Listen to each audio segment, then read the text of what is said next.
Good evening, and welcome to the latest happenings inside our federal machine.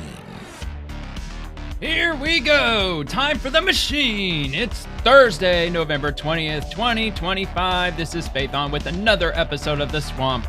Democrats are calling on yet another impeachment of President Trump, again because he posted that Democrats who tell the military to defy lawful orders is seditious behavior and punishable by death. Of course, Democrats translate this to, quote, Trump wants to kill Democrats, end quote. More specifically, Al Green is calling on his impeachment, which Al Green has filed articles of impeachment against Trump 3 separate times in the past. This will mark the 7th time Democrats will attempt to impeach President Trump.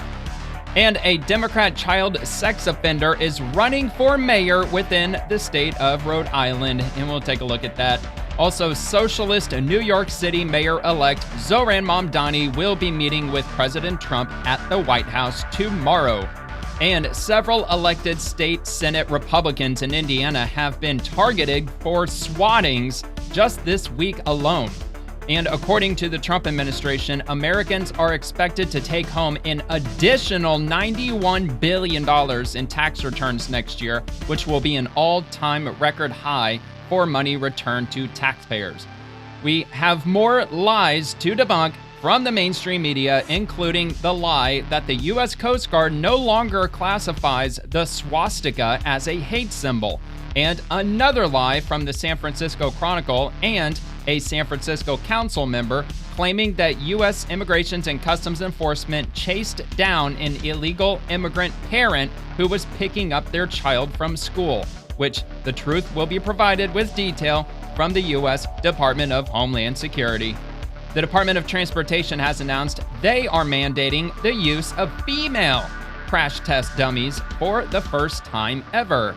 And there's a lot more to get into, so we're just going to dive right in. And if you enjoyed the video, please give the video a like if you have a second, and subscribe to the channel if you enjoy the daily updates, and I might just read your comment on the next episode if you drop one. And every article you'll see in this video will be linked in the description below. And also, if there's a government department or agency or office or official entity that you noticed I haven't covered on The Swamp, just let me know in the comments and I'll just add it to the list. And we're going to start right here with Libs of TikTok. Democrat and convicted child molester running for mayor in Rhode Island. Michael English, a Democrat and a convicted child molester, is currently running for mayor in Providence, Rhode Island. In 1998, English pleaded no contest to sexually molesting a 13-year-old girl, and he served only 15 months of a 20-year sentence before being released. He then spent an additional 19 months in prison in 2009 after violating a no-contact order with the same victim. English does not appear on the Rhode Island Sex Offender Registry due to his registry expiring after only 10 years, of course. And this is the source provided by Libs of TikTok, which I will, of course, as I said a second ago, I'll link it in the description. But let's go back and check out this video that... Oh, no, there is no video. Okay, well, I guess that's it. Well, with that being said, let me just take a look at this. Oh, man, so they're going to link a paywalled article. Come on, Libs of TikTok. Come on, man, y'all got to do better than that. Well, it'll be linked. It'll be linked. So, all right, I guess I'll just move on to the next one, disappointingly. All right, New York Post, Mr. Socialist goes to Washington. Mayor-elect Zohran Mamdani wants to speak to President Trump about making New York City more affordable during their high-stakes White House meeting this Friday. All right, well, let's see what he has to say about that. The team reached out to the White House to set up this meeting because I will work with anyone to make life more affordable for the more than 8.5 million people who call this city home. I have many disagreements with the president, and I believe that we should be relentless. Why don't you name them? And pursue all avenues and all meetings that could make our city affordable for every single New Yorker. I intend to make it clear to President Trump that I will work with him on any agenda that benefits New Yorkers. Any agenda, If an huh? agenda hurts New Yorkers. Any I will also agenda, be the he first says. to say so. Thank you. All right, we'll start with Marsha right now. Any agenda, so that would include purging all the illegal immigrants out of your city, correct? Because that's really how you're going to drive down the cost of living, literally. I mean, I don't know how many illegal immigrants are in the city of New York, but I'm sure there's probably hundreds of thousands of them. And if you allow Immigration and Customs Enforcement to come in and round all of them up and deport them, then you're going to get a lot of rentals, a lot of apartments, not only the cost of rent going down, but probably the cost of products such as food and other consumer goods, and just across everything. Everything's going to get cheaper because supply and demand will get a lot better, or at least it will level off to where it should have been this whole time. All right, so I've got this from Ed Krasenstein. Lovely. So Trump is calling for his political opponents to be hanged because of this video of 6 veteran lawmakers opposing the Trump administration, urging U.S. military personnel to refuse unlawful orders without specifying. It's time for Trump to go. Well, I think Trump makes a pretty valid point that I don't know if he said ordering the military, but if you are instructing, I guess that'll be a better way to put it. If you're instructing the military to defy lawful orders that were given by the President of the United States, that would be seditious behavior, which can be punishable by death. At least that's what Trump said, which I'm probably what Trump is doing. And he's just trying to directly push the buttons of the Democrats, which I don't even know why he's even messing with them at this time. I mean, like, they definitely got the upper hand with regard to the Epstein files as soon as those get released. And I don't even know why he's just giving them any ammunition, but he is. So this is the video. I played this yesterday on the Swamp, and this is the video that Trump is talking about with regard to seditious behavior. So let's take another look at this. I'm Senator Alyssa Slotkin. Senator Mark Kelly. Representative Chris Deluzio. Congresswoman Maggie Goodlander. Representative Chrissy Houlihan. Congressman Jason Crow. I was a captain in the United States Navy. Former CIA officer. Former Navy. Former paratrooper and Army Ranger. Former intelligence officer. Former Air Force. We want to speak directly to members of the military And the intelligence community. Who take risks each day. To keep Americans safe. We know you are under enormous stress and pressure right now. Americans trust their military. Pressure from That what? trust Oh, is because the orders This man. administration is pitting our uniformed military And intelligence community professionals. Against American citizens. No, that would be like Democrats us. doing that. You all swore an oath. to protect and defend this Constitution. right now. Look, man, if the military hates Trump so much, then how come they're getting enlistment in record numbers right now?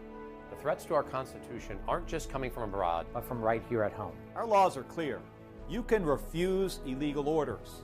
You can refuse illegal orders. You must refuse illegal orders. No one has to carry out orders that violate the law. Or our Constitution. We know this is hard. And that it's a difficult... Now, see, the easiest and most obvious thing that they should, or that whether if it's Trump or if it's Republicans in general, the response they should have given to this video is, what orders do you speak of? What are the illegal orders? Obviously, you have information none of us have. You're being very deceptive and being very secretive with these illegal orders you're talking about. So tell us, what illegal orders do you speak of? I think Trump should have led with that at first and just demand, the American public, if nobody else, if not Trump, what about the American public? They deserve to know what these illegal orders are. What illegal orders are they getting? Time to be a public servant. But whether you're serving in the CIA, The Army. Our Navy. The Air Force. Your vigilance is critical. and know that we have your back.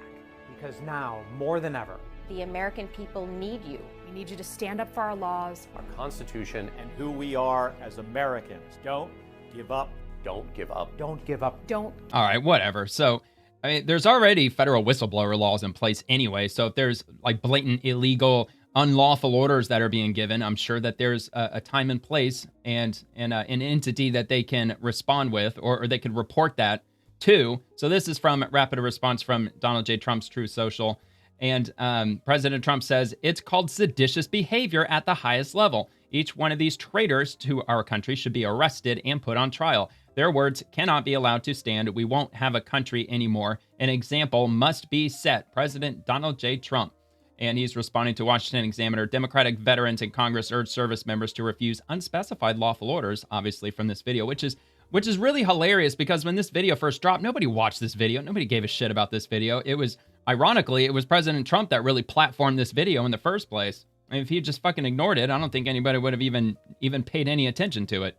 So this comes from Rep. Jason Crow. The President of the United States just called for my arrest and execution. In these moments, fear is contagious, but so is courage. See what he has to This say. morning, President Donald Trump threatened to have me arrested and executed simply for reminding our service. Which, by the way, Donald Trump in no way, shape, or form posted anything saying arrest Rep. Jason Crow. He never mentioned Jason Crow. He just said that the behavior that's illustrated, and he didn't even directly point out this video. He just responded to Washington Examiner So I guess in a roundabout way, he is referencing this video, but he's just saying that the behavior that's illustrated in this video is a seditious behavior at the highest level, and that they should be arrested and put on trial. I mean, I don't see anything about being put to death, but now that I'm on the subject, I might as well just scroll down. So this came from Donald J. Trump, seditious behavior punishable by death. So he didn't directly come out and say, death sentence for these specific lawmakers. He didn't say that, but he was replying to, and he reposted, hang them, George Washington Wood. So you kind of see the games that are playing back and forth. So again, I don't know why Trump's giving them any ammunition with regard to this. I think it's just completely pointless. Members of their oaths to follow the Constitution and to defend the rule of law. I've taken many oaths throughout my life as a combat veteran, a paratrooper, an Army Ranger, and now as a member of Congress. That is a lifetime oath for me. I will never stop defending it and upholding that sacred obligation. It's very telling that President Trump and those around him think it's criminal simply for asking people to follow the law. This moment requires moral clarity. Every American, regardless of your background, should so he wants to talk to us about morality. Reject his calls for political violence. This is a moment that requires leadership. I intend to uphold my obligation, my oath, and to lead. Don't give up the ship. Well, how about this, Mr. Crow? While we're on the subject of morality, why don't you tell us what these illegal acts are that you were speaking of in the video? Why don't you tell us exactly what you and your other colleagues were speaking of, instead of being just playing these stupid shadow games and like, oh, well, it's totally acceptable for you to report illegal behavior and illegal orders that were given to you by a certain someone. And this is from Chuck Schumer. Donald Trump has made political violence a feature of his politics. Today, he crossed yet another line that no democracy can afford to tolerate. He must be condemned forcefully, loudly, and without excuses. I mean, he's got a lot of freaking nerve to say that, well, Trump and political violence, I mean, that's just crossing the line and that nobody should ever have to do that. Yeah, because I'm sure Chuck Schumer's never called Trump a Nazi and fascistic behavior or anything along those lines. I mean, no, not Chuck Schumer. He, of course, wouldn't have done that. So Inouye attempted to back them off seditious talk, asking the military to break their chain of command is not okay, and it is not appropriate for sitting senators of the United States of America. You're doing nothing to police your own, and the American people see it. Clean. Actually, I'm not sure. Okay, so maybe I'm not on the right one. Okay, so anyway, we'll just watch this video. I'm looking for a specific post, but it may not be under Chucky's. But anyway, we'll check this out real quick. Let's be clear. The President of the United States has called for the execution of members of Congress. No president has ever stooped that low. No president has ever encouraged violence the way this president has. Every office holder, and where the hell are the Republicans, should speak out against what he has done now.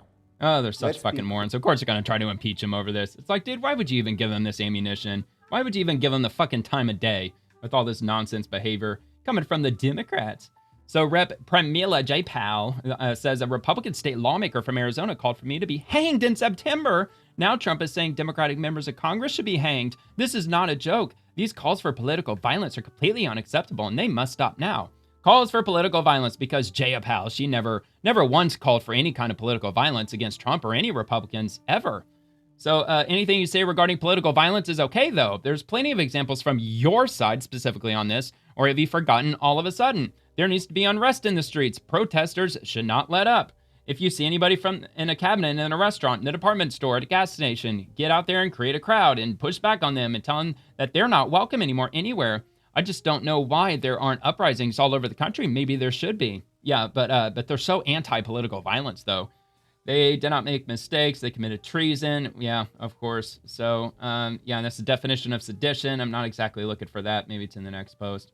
So, okay, Hakeem Jeffries. It might be in this one. So, Hakeem Jeffries says Donald Trump should keep his reckless mouth shut. And let me just take a quick look before I read that nonsense. See if I find what I'm looking for. No, I guess not. Okay. All right, maybe I'm not going to find it.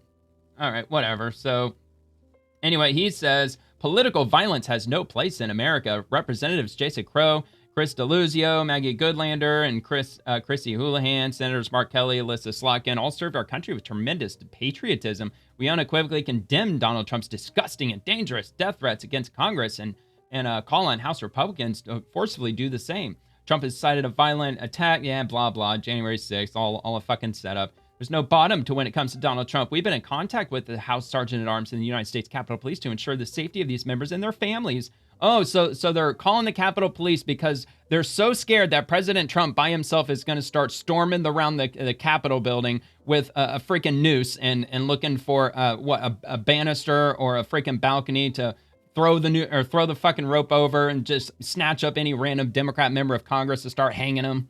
Fucking retards, man. Okay, so whatever, that happened. And let me go to yours truly.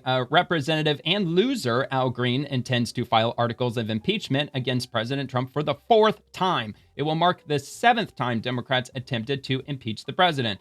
And this is in response to rapid response of Rep. Al Green. We cannot allow anything to get in the way of impeachment, conviction, and removal. That's what this is about. These sick freaks should just be honest. They've been cooking up impeachment hoax 3 since the day President Trump wiped the floor with Kamala, which, again, like, not to repeat myself countless times, but I mean, Trump shouldn't have even touched this stupid nonsense video, but here we are.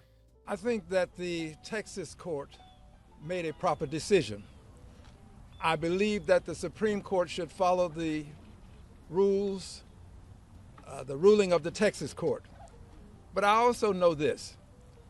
The Supreme Court may not. What's up with this pimp cane? And if it does not, you we always still have, have to proceed. We cannot allow anything to get in the way of impeachment, conviction, and removal. That's what this is about. Impeachment, conviction, and removal. Yeah, but here's the thing. You need 2/3 of the House and the Senate to remove a sitting president. That ain't gonna happen. Obviously not gonna happen. His bozo knows that. So, all right, so I've got these images. This is from Google AI. Donald Trump was formally impeached by the House of Representatives twice, which most of us already know that, once in December of 2019 and again January of 21. Beyond these formal proceedings, various Democratic members of Congress have introduced or publicly called for articles of impeachment multiple other times since the start of his presidency. Formal impeachments, the first one, December 2019, the House, controlled by Democrats, approved 2 articles of impeachment, abuse of power, obstruction of Congress. This stemmed from allegations that Trump pressured Ukraine to investigate his political rival, Joe Biden, and his son, Hunter Biden, who, by the way, his son, Hunter Biden, worked on the board of Burisma Holdings, one of the largest gas companies in Ukraine at the time, even though Hunter Biden had absolutely no experience at all in oil or gas or anything in that industry in any way, shape, or form. So it kind of begs the question, how did he get such a high prestigious position in a country where he doesn't even know the language? I mean, how many times has he been to Ukraine anyway? All right, so formal impeachments. First one we already went over. Second impeachment, January of 21. In the final weeks of his term following the January 6th attack on the U.S. Capitol, the House impeached Trump for a second time on a single article of incitement of insurrection, even though you can go back and watch his entire speech. His speech in his entirety on January 6th, and nowhere in that speech does he incite anything at all. In fact, he tells everybody to remain peaceful, and I think he even said to go home or something like that. So in both cases, the House of Representatives, where Democrats held the majority, voted to impeach. Trump was acquitted by the Senate in both hold on. Let me see. Where was that? Oh, no. Did I cut it off? Let's see. Representatives, where Democrats held the majority, voted to impeach. Okay, here we go. Trump was acquitted by the Senate in both subsequent trials. Other impeachment efforts and calls, individual Democratic representatives initiated early informal efforts to impeach Trump long before the formal inquiries. In July of 2017, Democrat reps Brad Sherman and Al Green introduced the first article of impeachment.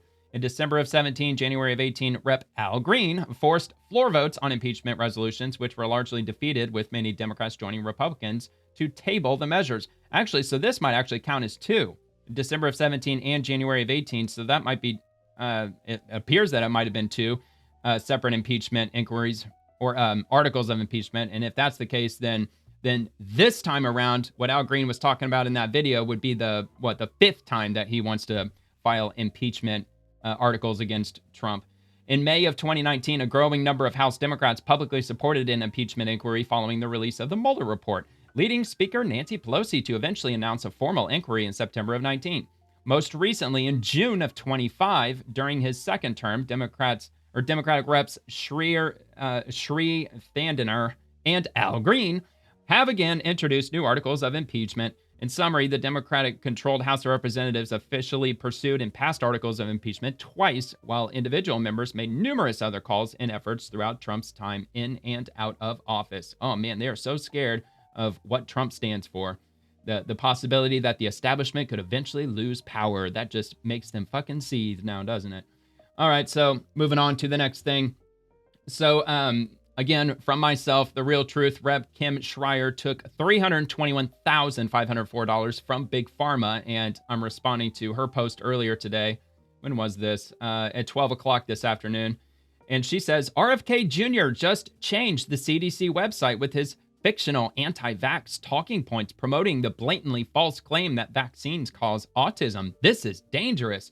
Parents, please trust your pediatricians, not RFK Jr., about getting your children vaccinated. Hey, Kim Schreier here, your pediatrician in Congress. I came into work this morning to find and Big Pharma money recipient. RFK Jr. is now using the CDC platform to spread misinformation. He is lying. What he did was he basically put on there that all the studies that have... What he did was basically, okay, look, you're talking to us through social media. You have the ability, I'm sure she's got tech-savvy people working for, put these images on the screen, put your sources on the screen, tell us, show us the definitive proof that you have that the medical community can say without any doubt whatsoever that vaccines do not cause autism. That vaccines do not cause autism are not credible. Well, prove it. This is the guy who insists on Democrats can't, because they never do. And what he is doing is throwing the good studies out the door and putting in information from Children's Health Defense, an anti-vax organization that he has profited from. He is putting that front and center. He has brought the fringe. Profiting. All right. Well, show us the source. He is lying to you and scaring you. Please. Sounds like gaslighting to me. Safe and effective. Get your children vaccinated. Oh, please, let me appeal to your feelings. Let me appeal to so many of your feelings that vaccines are just like totally good all the time, which I never really understood. Look, if there's any kids or even any adults for that matter who are not vaccinated and you're vaccinated, why the fuck do you care anyway? You're vaccinated. It's not like me being unvaxxed that if I were to catch whatever it is that I should have been vaccinated against, if I catch whatever ailment or whatever virus that was, it's not like I'm going to pass it on to you. You're vaccinated, so why do you give a shit? So yeah, anyway, again, $321,000 that she took from Big Pharma and from Google AI, because in this instance, I'd prefer to go to Google and not to Grok. So Rep. Kim Schreier has accepted approximately $321,504 in campaign donations from the pharmaceutical and health products industry over her career, with $95,164 received during the 21-22 cycle, according to data from Open Secrets. The total amount varies depending on the specific election cycles included in the data, but all available information points to a significant contribution from this sector to her campaigns. Very interesting. And I have another one. Here's the real truth. Rep. Diana DeGette took over $1 million from Big Pharma, and she says the following: RFK Jr. is lying to the American people. Vaccines don't cause autism, period. His lies are a threat to public health, and he should resign immediately. I will continue to call out RFK Jr.'s blatant lies as Americans are losing faith in our government to provide trustworthy and science-based information. Yeah, I'm sure you're going to keep calling it out because you have over 1 million reasons to do so. Once again, RFK Jr. is lying to the American public. Here comes more feelings. Last night, he changed the CDC website. We actually might finally have something that I've been calling for from Democrats. Sources. For everyone, November 19th, 2025, key points. The claim, quote, vaccines do not cause autism, end quote, is not an evidence-based claim because studies have not ruled out the possibility that infant vaccines cause autism. Studies supporting a link have been ignored by falsely claim that vaccines cause autism. Health There's authorities, no I think it said. scientific basis for this claim.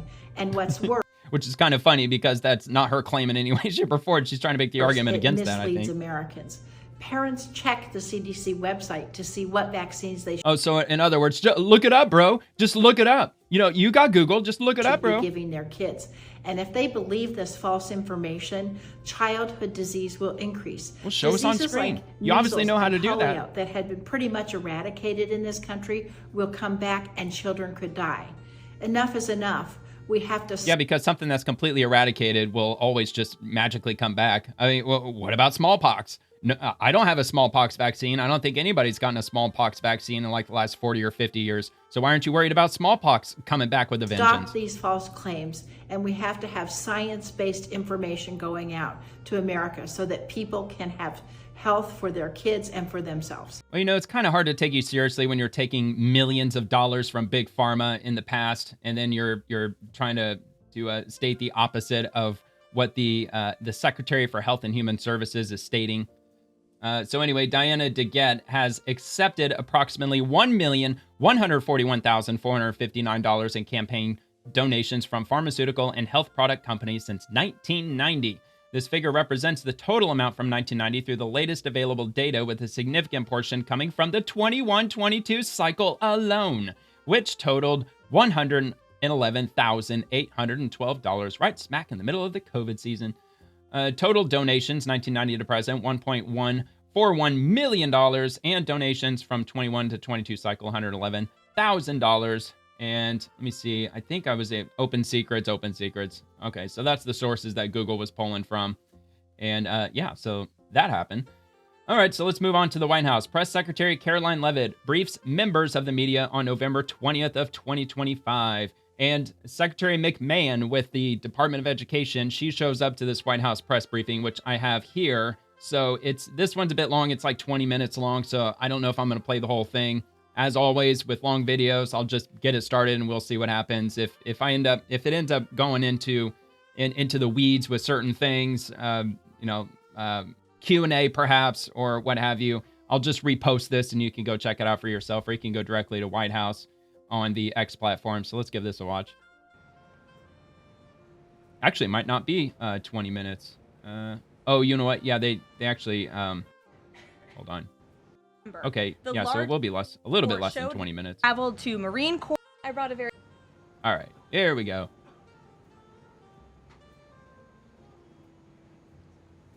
Maybe. Okay, here they come. Good afternoon, everybody. I brought a very special guest with me today. Everybody say good afternoon. Secretary McMahon. So I will begin my remarks. She's going to speak, and then we'll take some questions.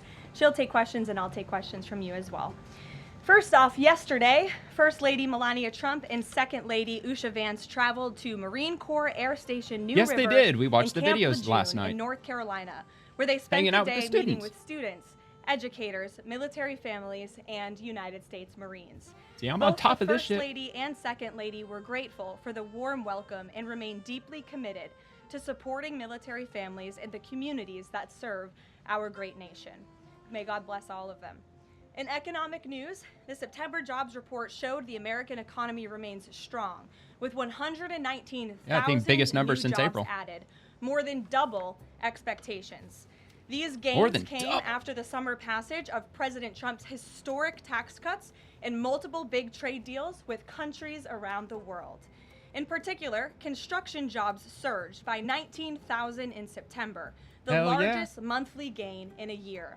Nearly all of this solid monthly job growth came from the private sector and went to Americans rather than foreign-born workers, the opposite of what we saw under the previous administration. Inflation also remains under control, and wages are up by 3.8% over the year for American workers because of President Trump's pro-growth policies. In fact, real wages are on pace to increase roughly $1,200 for the average worker this year under President Trump. You know, I will say it would be nice if they could use these two flat screens to actually just put up the image of the sources that she's citing. And it's sometimes they do that. Not all the time, but sometimes they do. It'd just be nice if she had somebody just, flipping the PowerPoint images. This is a complete reversal of the failed Biden era, when we saw inflation skyrocket to 9%, causing private sector workers to see their wages decline by approximately $3,000. We know that Americans are still hurting from the 4-decade high inflation caused by Joe Biden and the Democrats. But President Trump is making significant progress to fix this, and he will not stop working until he solves it. As the president recently stated, he is never satisfied. For example, President Trump's policies are working to make Americans' Thanksgiving more affordable this year, from their commute to the dinner table. Nearly 100 million Americans are expected to drive next week to spend time with loved ones for the holiday. And thanks Everybody's to going to be President talking Trump's about the drill shutdown. baby drill agenda, the national average price of a gallon of gas on Thanksgiving Day Maybe. is I don't know. What do I projected know? to be at the cheapest price since the COVID pandemic in 2021. President Trump is bringing down gas prices and providing significant savings to American families at the pump. And again, we expect those prices to continue to decline. According to the American Farm Bureau Federation's annual survey, cooking Thanksgiving dinner will also cost less this year than it did last isn't it like year, and is 18% down about less? 5% overall. Oh, The 5. average Okay, price for a never mind. staple of the meal, Maybe a I'm thinking turkey 16-pound prices. frozen turkey, is down more than 16% from There last you go. year, I was close. which will provide critical savings for families in their 16%. budgets. President Trump's entire economic agenda is aimed at putting more money back into the pockets of hardworking Americans. That's why he signed the largest middle tax cuts in history into law, from no tax on overtime, no tax on tips, to no tax on Social Security. And according to a new study from Piper Sandler, which is out this week, tax filers can expect an extra $1,000 bump to their tax refund next year, and what could be a record-breaking tax least for me. refund season. So there is I've more never good gotten news to come. $1,000 back on my We taxes. know these refunds will make a huge difference for Americans to help pay down their bills and use towards life's expenses. In other news this week, President Trump took a significant step toward delivering on a core campaign promise to finally close the Department of Education. Hell yeah. To shrink the bloated federal bureaucracy, the Department of Education just entered into new interagency agreements with 4 agencies: the Departments of Labor, Interior, Health and Human Services, and State. These agencies will now ensure the delivery of legally required programs while also refocusing them to better serve students. This common sense action brings the Trump administration much closer to finally returning education where it belongs, at the state and local level. not Amen. in Washington, D.C. The Democrats' reckless 43-day government shutdown did manage to do one valuable thing. It proved that America does not need a federal Department of Education. No, we don't. During the longest shutdown in history, the Department of Education furloughed 90% of its staff. And you know what? Imagine if, let's say, Hillary Clinton were to have won in 2016. Not that I think that COVID would have ever happened in the first place, but let's just say that it did. What do you think the Federal Department of Education would have done in that instance? Because when Trump was in office during COVID, he opted for everything to be handed down to the state level. Like he tried to keep it as state level as possible, like basically for everything having to do with COVID, with regard to vaccine mandates and also remote school and like the whole 9 yards. I mean, the Department of Education, like one can only imagine how overreaching that they would have been during COVID if we had a Democrat in charge during America's then. That would have been education crazy. system was not impacted whatsoever. Schools stayed fully open across the country. Probably would still be doing Students remote learning to attended this day, class and actually. received normal in-person instruction, and our wonderful teachers received their paychecks uninterrupted. The Democrats' government shutdown made it painfully obvious that American families do not need the Department of Education. Since its creation in 1979 during the Carter administration, the Department of Ed has spent over $3 trillion taxpayer dollars Good Lord. without improving student On achievement. what? Despite pure pupil spending having increased by more than 245% since the 1970s, math and reading scores are down in public schools. In fact, the most recent Nation's Report Card from 2024 showed that 13-year-olds' math scores are the lowest they've been in decades, and their reading scores are the lowest since testing began more than 30 years ago. It's clear that throwing more money at a broken system does not work, and that's why President Trump appointed the amazing leader behind me, our Secretary of Education, Linda McMahon, who is making these monumental changes at the direction of the president. We're very grateful to have him talk here about a today breath to of fresh talk air, about these man. Changes and then take some questions. He's a Hopefully big folks in this advocate room for will have returning some education to the questions states. on the very important topic of education. So please, Mrs. Secretary. Here we go. Thank you very much, Caroline. It's really a pleasure to be here with you today, and thank all of you for being here as well. My purpose here is to speak directly to the American families, not just you, but to the American families about the work this administration is doing in education. Yeah, let's to hear reverse our national decline with a hard reset of our educational system. That reset was a top campaign promise from President Trump to send education back to the states and end Washington's micromanagement of education once and for all. This week we took the most decisive steps thus far to make good on this promise to you. We have linked 6 groundbreaking partnerships with other federal agencies to delegate education department programs that are redundant with existing programs at Labor, State, Interior, and HHS.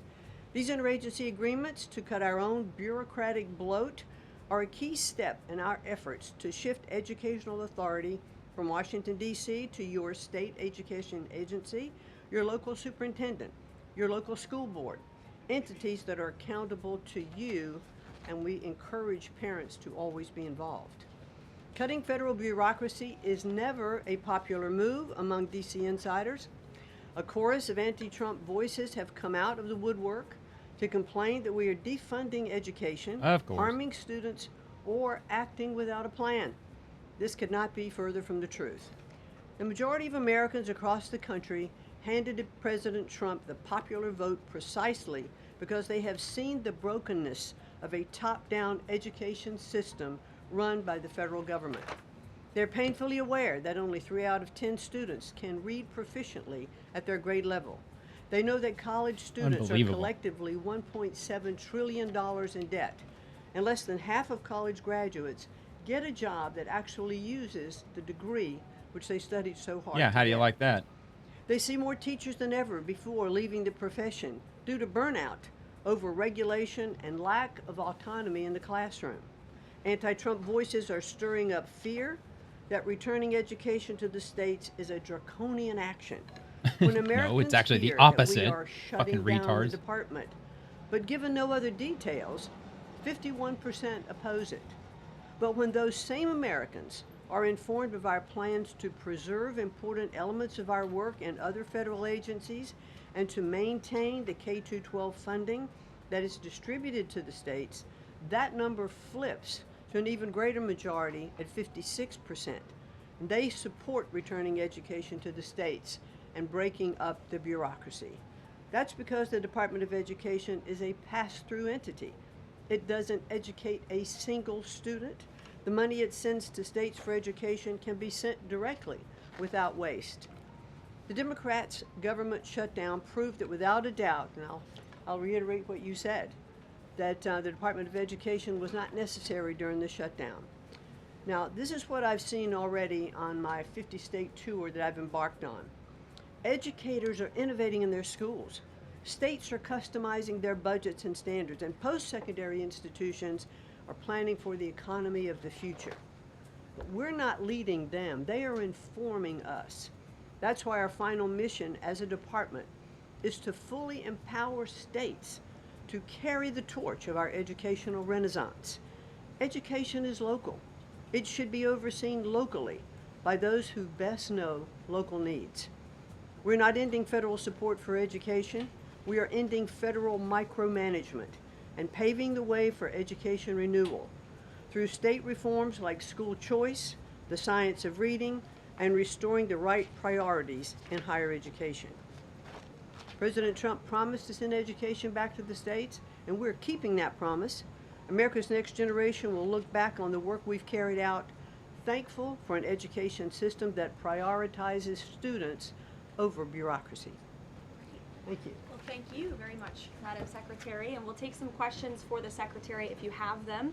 Elizabeth, why don't All right. So I'll just cut it there. Yeah, it's something like I'm very much on board for. I mean, look, honestly, I don't think states should be getting any tax money from the federal government at all with regard to education. If local schools need more funding, tax the local level, which will force Americans to hold schools more accountable with what they're doing with our tax money, not to mention the lion's share of federal tax money is most likely being funneled directly into major blue cities. And honestly, I'd be curious to know what percentage of Department of Education funding goes to major cities as opposed to the rest of America, like rural America, for instance. Okay, so I can skip past this one since we already heard her statement. And we'll move to the U.S. Department of Labor. Federal bureaucracy has ruined the quality of our education system. Returning education to the states is the answer. From 6 hours ago, U.S. Department of Education, thanks to investments in literacy and numeracy initiatives, students in Kentucky performed at proficient or distinguished levels at a higher rate during the 24-25 school year in reading and mathematics than they have in the past 4 years.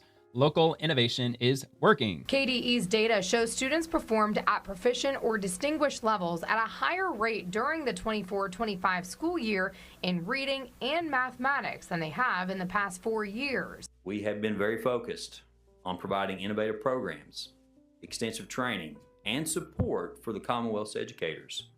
This includes thousands of educators who have participated in programs like the Kentucky Reading Academies, which have already advanced outcomes for early learners since the professional learning program began 3 years ago. The data follows a color-coded system. Red indicates the lowest performance. Orange, yellow, green, or blue are the highest. Dr. Fletcher says elementary schools across the state saw a rise in the 3 highest color ratings in the 24-25 school year compared to 23-24. As you can see here, middle schools saw an increase in blue ratings. It jumped from 27 schools in blue to 55. High schools saw a sharp drop in the lower color ratings, with blue nearly doubling from 25 high schools to 46. Well, good. That's good for Kentucky. Curious to know what the other states are looking like. Let's see. As a parent, I'm deeply concerned about the actual learning outcomes of our children. The extended lockdowns have resulted in significant disruptions, including loss of numerous school events, milestones, and in-person classroom experiences. Yeah, I mean, as a parent myself, I was also concerned with that. When 2020 rolled around, my daughter was in 6th grade at the time, so she still had quite a few years of school ahead of her, and it didn't do good for pretty much any students at all. I think it just made students more antisocial. They didn't learn nearly as much in remote school as they would have learned in person. But all right, so we'll move on to Speaker Mike Johnson. Democrats' inflation legacy: 4 years of price hikes that devastated working families. President Trump and Republicans are cleaning up the affordability crisis Joe Biden and Democrats created.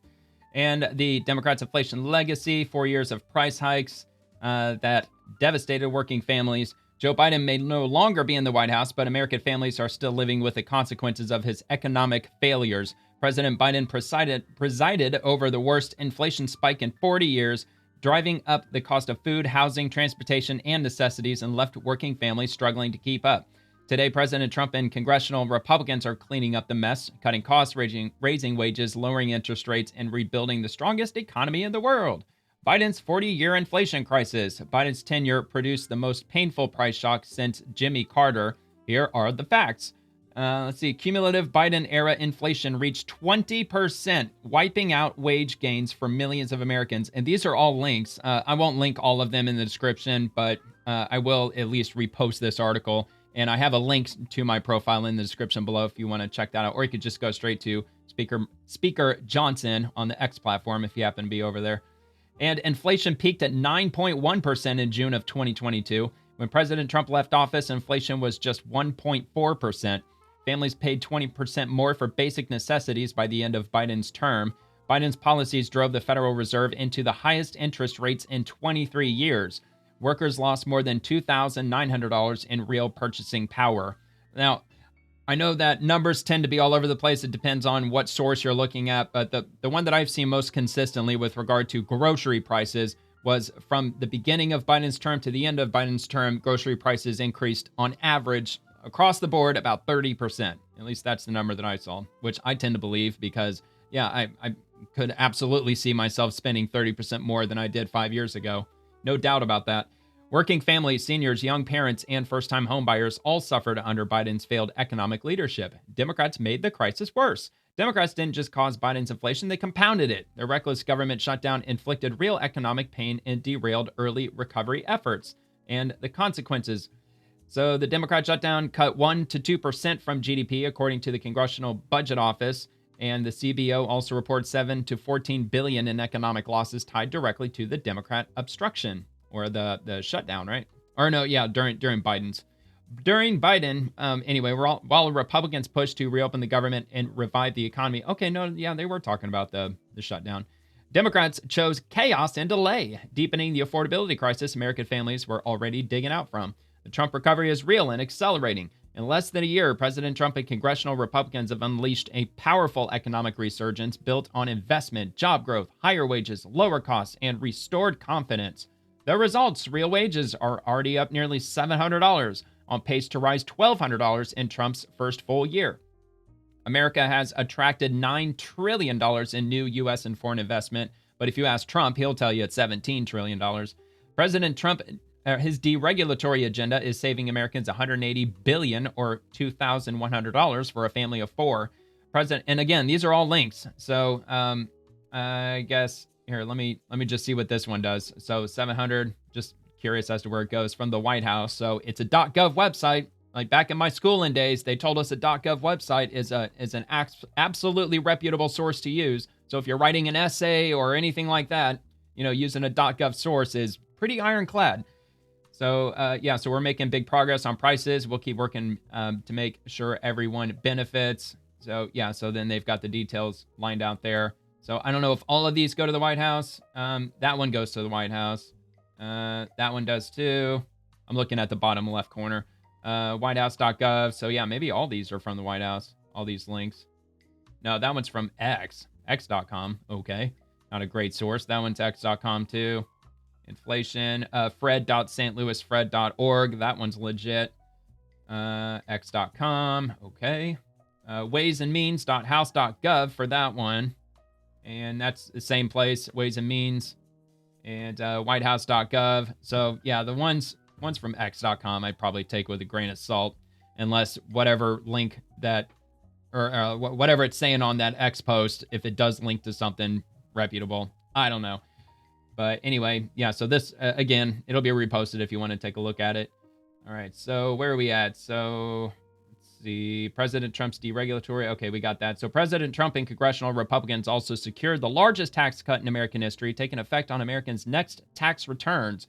No tax on tips, no tax on overtime, new targeted tax relief for seniors, ensuring Social Security goes further. These provisions are projected to lift wages by as much as $11,600. The bottom line, Joe Biden and Democrats left behind 20% cumulative inflation, 40-year inflation highs, 23-year high interest rates, $2,900 in lost purchasing power, and nationwide affordability crisis. President Trump and congressional Republicans are delivering lower prices, higher wages, record take-home pay, historic tax cuts, lower interest rates, and a stronger, more stable, more affordable America. Congressional Republicans and President Trump are restoring prosperity and putting American families first again. There you go. Well, if these tax cuts, if they persist for any period of time, they've got to start downsizing the government and very quickly, because those tax cuts, they're eating into our national deficit. And that's obviously very bad. That's not good. All right, moving. Oh, yeah, here, let me repost it so I don't forget. There you go.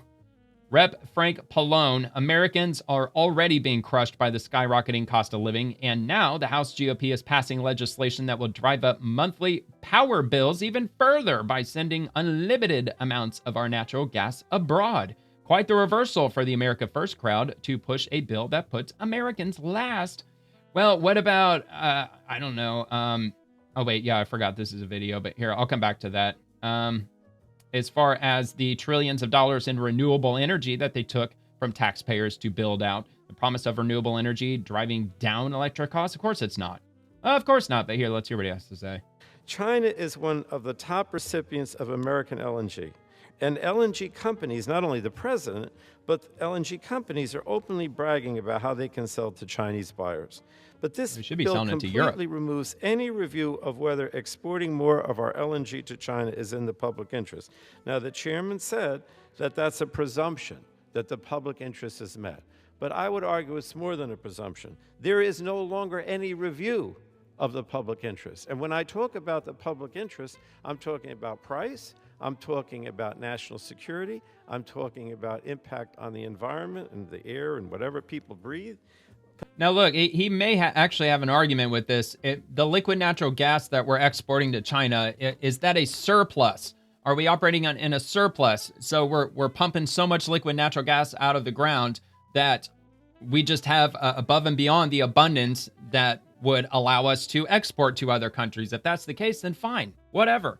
And how much are they taxing the liquid natural gas, or exactly how much are they charging China, and how much of that money is not going directly into the pockets of the companies that are providing the liquid natural gas, how much of the money is also going into the federal government in the form of taxes or what have you? But this bill completely removes any review of what's in the public interest before you export to China or anyone else. To me, it's the very reversal. You know, the president talks about America first, but this is putting America last. I mean, look, like I said, if there's not a surplus, then yeah, I agree with him. I don't think we should be exporting it to anybody if we still have a pretty high demand for liquid natural gas, especially if it's more expensive than ever, which it probably is. All right. Heading to the next topic, Senate Republicans. This year, Senate Democrats voted for the largest tax increase in history, engaged in unprecedented obstruction of President Trump's nominees, and kept the government closed for 43 days. They're only interested in fighting against the president, not working for Americans. And from the White House, make America great again. For the 2026 tax filing season, taxpayers are expected to take home an additional $91 billion in refunds and keep an additional $30 billion in their paychecks from reduced withholdings. The 2026 tax refunds projected to be the largest ever. And from J.D. Vance, today's jobs report shows that the Trump economic plan is working. 119,000 new jobs when economists thought we would only add 52,000. Wages are continuing to outpace inflation and manufacturing hours are increasing. We've got a lot more work to do, but these are great signs. I mean, look, with the trillions of dollars that have been pledged to be invested into the U.S., and I think a lot of those companies that pledge that, they're already breaking ground on manufacturing facilities, or they're reopening facilities that were once closed. We probably haven't even seen the real explosion in manufacturing yet. Just give it a couple of years, especially by, I would just say 2027. We're probably going to see this massive boost in manufacturing job availability. So let's see what he has to say here. His new jobs numbers blew away expectations. Huge. From the September numbers, so these were delayed because of the government shutdown, more than double, 119,000 new jobs. And then also there's some interesting stuff in the wages numbers there as well that shows like wages 3%, on the rise. Your thoughts on the jobs numbers? Okay, so a huge jobs report, and I assume the market is going crazy right now, probably just opened, because what this shows is that the Trump economic policies are actually working. I don't know. We'll have a look at that. 119,000 new jobs. Economists thought that we would have about 50,000 new jobs, but that's actually just the headline number. If you look below the surface, I think the numbers are actually better. So number one, wages continue to way outpace inflation. If you go back to the 3 years of the Biden administration, the average American worker actually lost about $3,000 of take-home pay. In the first 10 months of the Trump economy, we've increased take-home pay by about $1,200, adjusting for inflation. So that's a huge, huge thing, and this jobs report confirms that. You have the number of manufacturing hours worked in the economy is actually going up. You see the private sector is really driving this economic growth and is driving the job creation. And this is really important, I know, to you, Matt, but really to me, and it's that we are seeing the job growth go to native-born American citizens. And what happened under the Biden administration is, to the extent there was any job growth at all, if you looked at the data, almost all of the net job creation in the United States under the Biden administration went to the foreign-born. Now, of course, some of those people are legal immigrants to the United States, but that means that a lot of the job creation was actually going to illegal aliens who shouldn't have been in our country. The best thing that you can say about the Trump economy is that American jobs are going to American workers H-1B for a visas. change, and that's the thing that I'm proudest about with these numbers. Yeah, I misspoke on that. So he mentioned the stock market or Wall Street must be performing very well today based on the jobs numbers. So we'll take a quick look at that. And I'm just going to go to the Dow Jones Index. Actually, no, it fell. It fell 386 points, less than 1%. So, you know, like 10 years ago, that would have been a shocking number. But these days, with the Dow Jones being over 40, well, over the last couple of weeks, it was over 47,000. Yeah, look at that. It peaked at 48,000 on November the 12th. So it's heading down gradually. Looks like fell 2% over the past month. The S&P 500 fell 1.5% today, 2.15% NASDAQ composite, and about 1.8% in the Russell 2000, and the NYSE composite 1.2%. So actually it didn't actually go that way, JD Vance. I'm not really sure.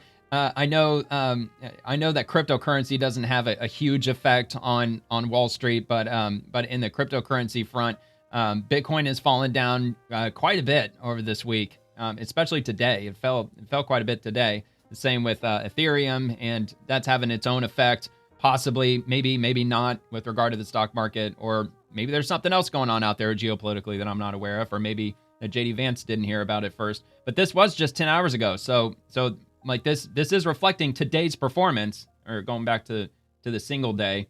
So, yeah, I mean, the jobs report didn't really do much. And NVIDIA yesterday, they said that, or they reported higher than expected earnings, which they expected to boost their performance of Wall Street, which obviously that didn't really do that either. So I'm not really sure what's going on with that. Anyway, so I got one more from VP Vance. He praises the Trump administration for bringing jobs back to America. So it's actually might be, I mean, technically they're different accounts, aren't they? Yeah, at VP and then at JD Vance. So this might actually be the same 142, 144. It's going to be the same piece of that conversation, I imagine. So let's move on to House Democrats. Americans are working harder than ever and still struggling to make ends meet. Yeah, I wonder why. Food is expensive. Yeah, because of Biden. Healthcare is expensive and only going to get worse because of Republican policies. No, it's actually Obamacare. Republicans don't care about relief for working families, only for billionaires. And surprisingly, that didn't get ratioed. But it's the House Democrats' official profile. I mean, how many people follow them? 1.2 million, and they can only muster 100 likes. That's kind of pathetic. All right, but anyway, so Senate Republicans, I'm sure their numbers are roughly, 1.6 million, and they only got 290 likes, so they're not doing much better either. Americans making under $50,000 will see the largest tax break from the Working Families Tax Cut, a bill Democrats opposed. Senate Republicans are focused on making life more affordable for working Americans. And this is from Homeland Security. Rent is too high. There are tens of millions of criminal illegals in our country. Yeah, because they got to live somewhere now, don't they? Of course they got to live somewhere. They're not going out and getting mortgages like crazy. Not to say none of them are. Maybe there's some in sanctuary states that may have gotten mortgages, which, I mean, if I were an illegal immigrant, I would find that to be, financially ridiculous. But they also go on to say groceries cost too much. There are tens of millions of criminal illegals in our country. There aren't enough jobs. Tens of millions of criminal illegals. Women don't feel safe walking down the street. Tens of millions of criminal illegals. Traffic is terrible. Same thing. Healthcare is too expensive. Welfare spending is through the roof. I can't afford a car. I can't afford a house. Many problems, but there's only one simple answer. Get the tens of millions of criminal illegals out of the country. And Rapid Response 47, VP, is this going to be the same one again? Yeah, I think it's going to be the same. Hold on. American people get crap health care. Oh, maybe not. Here, we'll just take a look and see. They said, we really want to address the health care problem. Okay, yeah, it is a different part. The American people. The president said, well, absolutely. We agree. We want to address the health care problem confronting the American people. In fact, you people screwed it up with Obamacare, the Unaffordable Care Act. And now you're coming to us saying, let's fix it. Great. Let's fix it. And then not only are they saying that, they're saying it's your fault, Republicans. Let's fix it. Said, I think they were kind of caught off guard, and they're like, well, but we want the fix before we're willing to open up the government. No, they don't want a fix, dude. They want a Band-Aid on a broken arm. They just want to keep passing these tax subsidies or these tax credits that they had been implementing basically since Obamacare first started. And they just want to keep rolling that ball on down the hill forever and ever. Meanwhile, premiums just keep going up and up and up. That doesn't fix it. Just throwing money at the problem isn't going to fix it. And the president was like, that's like 3 days from now. You want us to fix American health care in the next 3 days, and unless you do it, you're going to shut down the government? How about we open up the government and then work shut it down anyway to fix American health care? And of course, we know the history. They rejected it. They shut down the government. But I don't want to get ahead of the president, Matt, because we had a very, very good meeting in the Oval Office yesterday. I think that we have a great health care plan coming together. I think that it's going to get Republican and Democrat support. And the least they can do is give us a preliminary plan. They should just come out with whatever it is that they're brainstorming. Just get it out there, because not only Democrats, but a lot of everyday Americans that follow politics, they're curious to know that. Like, what is it that Republicans have been working on? Because they've had to have been working on their solution to the healthcare crisis for over a decade at this point, because they pushed back so strongly against Obamacare when it was passed that not a single Republican voted for it. So what was their counter proposal? What was their plan if Obamacare wasn't to go through? Well, honestly, probably just the status quo. Don't let the government get involved in our healthcare system, which is actually a perfect plan. And that's probably realistically what they were running on. But in the years since, after Obamacare got fully rolled out and implemented, what have Republicans been putting together as a counter proposal to the American people with regard to our healthcare system? They've got to have something, at least something that's been sitting up on the shelf collecting dust for again, like a decade, if not longer than that. I think the president, look, right now, the American people get crap health care and they pay way too much for it. You have people who are paying thousands of dollars a month in premiums for a family of 4, a family of 5, and the access to health care is really low. This system is broken. Not to mention the Democrats the broke it, insane but who cares? deductibles you got to We're pay, going to work too. together if they're willing to fix it. And the interesting thing, Matt, is, people say, and this is one of the things I love about the president, people will come to the president and say, no, don't talk about health care. That's a graveyard for Republicans. Republicans always lose on health care. And the president's like, I don't care about the politics of it. This system because is Republicans, screwed up they don't for the want health care to American get fucked people. with by the We need to American or fix the it. federal government. So let's go and do it. Politics be damned. I love that. That's leadership, and that's exactly what we should want coming from the White House. All right, we'll see what they propose in the coming days or coming weeks. Senator Ron Johnson, Democrats are in a complete state of denial about the damage done by Obamacare. I'm happy to work with anyone on the other side to repair that damage and transition to a system that actually works. Well, give us some clues, man. Like give us some a little bit of insight. But first, we need to admit the truth and diagnose the problem. Obamacare's faulty design has dramatically increased premiums. I mean, just give us the nitty-gritty details, man. I think what's really going on here is just a complete state of denial in terms of reality of the damage done by Obamacare. I'm happy to work with anybody on the other side to repair the damage done by Obamacare and transition to a system that actually works. Because it is. It lowers healthcare costs. It lowers premiums. But here's the sad reality of Obamacare. The faulty design has dramatically increased premiums. Now, there's all kinds of ways of looking at this, different premium rates. But this is a 40-year-old enrolled in a silver benchmark plan. The state-by-state increase. By the way, if you're not familiar, there's 4 different levels of Obamacare. There's bronze, there's silver, there's gold, and there's, I think it's platinum, right? Platinum or premium. I think it's platinum. So those are the 4 levels that you can get. Obviously, the higher the level, the higher the cost, but the less your deductible is going to be, the less that you're going to have to pay for like an ER visit or inpatient visit, so on and so Since forth. the implication of Obamacare of the gross premium. The gross premium. That's the metric we have to look at. On average, those gross premiums state by state have increased 169%. 4.3 times the rate of inflation at 39%. Yep, it ain't slowing down. It's Obamacare that's driven up the cost of premiums. Yeah, for all of us, that's probably. made it unaffordable. But yeah, I've solved a lot of problems in my manufacturing background. The first step in solving a problem is admitting you have the problem. Right, everybody knows that. Properly diagnosing it, then start looking for root cause. So let's talk about the reality of the situation. Yeah, absolutely. Yeah, and I hope that they are working behind the scenes to address it and come up with some actual real solutions. So this is from the Senate Finance Committee. Quote, as a piece of health policy, economic policy, and budget policy, the Affordable Care Act has always been a troubling construct. Listen at D.J. Heekin, Douglas Holtz-Eakin, explains the deep flaws in the Obamacare system. So maybe we'll get a little insight from him. Point Dr. number Holtz-Eakin. one is that the ACA was and remains a flawed policy construct from several perspectives. As an insurance market, it's overly rigidly regulated, making it very difficult to manage the costs in that market, and it has proven to be a very high-cost location for insurance. From the perspective of economic policy, it has some highly detrimental labor market incentives, both for the employers with the pay-or-play provisions, the taxes that were originally levied there, and for the workers themselves, where there's no tie between work and health insurance, as there is with employer-sponsored insurance, which is a very important thing in America, to support work in every way that we can.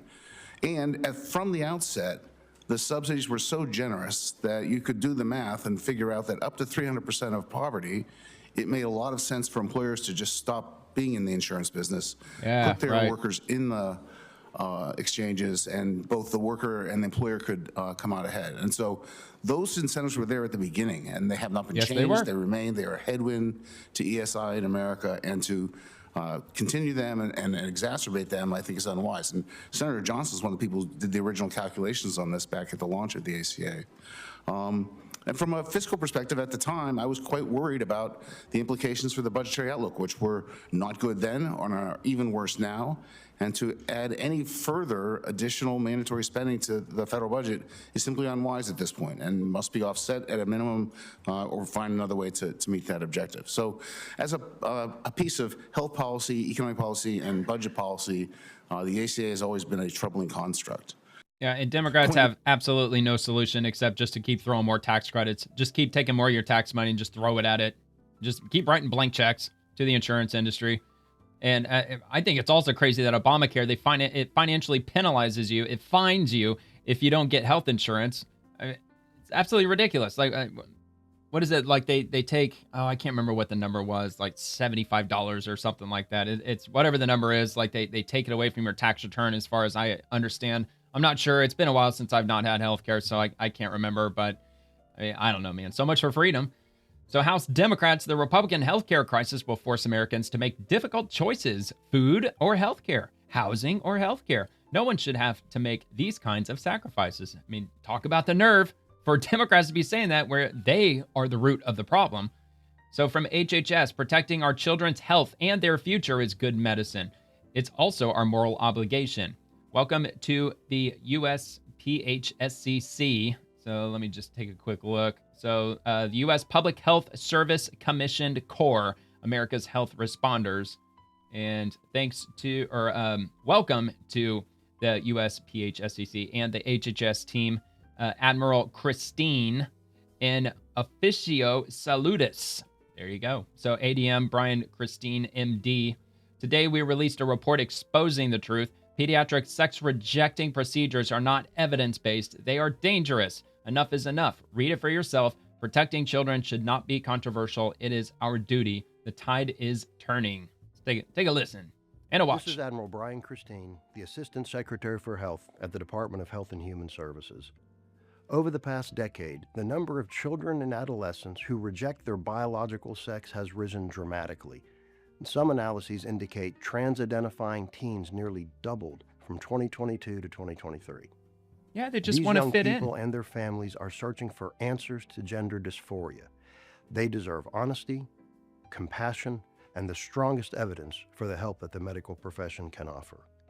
And that is why the United States Department of Health and Human Services worked with 9 academics with professional backgrounds in medicine, bioethics, psychology, and philosophy to conduct the most comprehensive review to date of the standard of care for gender dysphoria in minors. The findings within the 400-page peer-reviewed report are clear. Sex-rejecting procedures such as puberty blockers, cross-sex hormones, and surgeries for children are dangerous. They can cause infertility, a loss of sexual function, reduced bone density, metabolic and cognitive effects, and certainly surgical complications. They can scar kids, both physically and emotionally, for life, and they can do irreversible harm. I implore physicians and parents to read this report and protect children from fraudulent procedures. My message to parents and kids navigating a world mired in confusion and despair is very simple. The prior administration and my predecessor, Rachel Levine, manipulated and betrayed vulnerable families. The Trump administration has the wheel now, and we will never, never abandon you. We are committed to gold standard science, not a political agenda, and we are always guided by radical transparency. Today, we are releasing nearly 200 pages of independent peer reviews that confirm the accuracy and the integrity of our findings.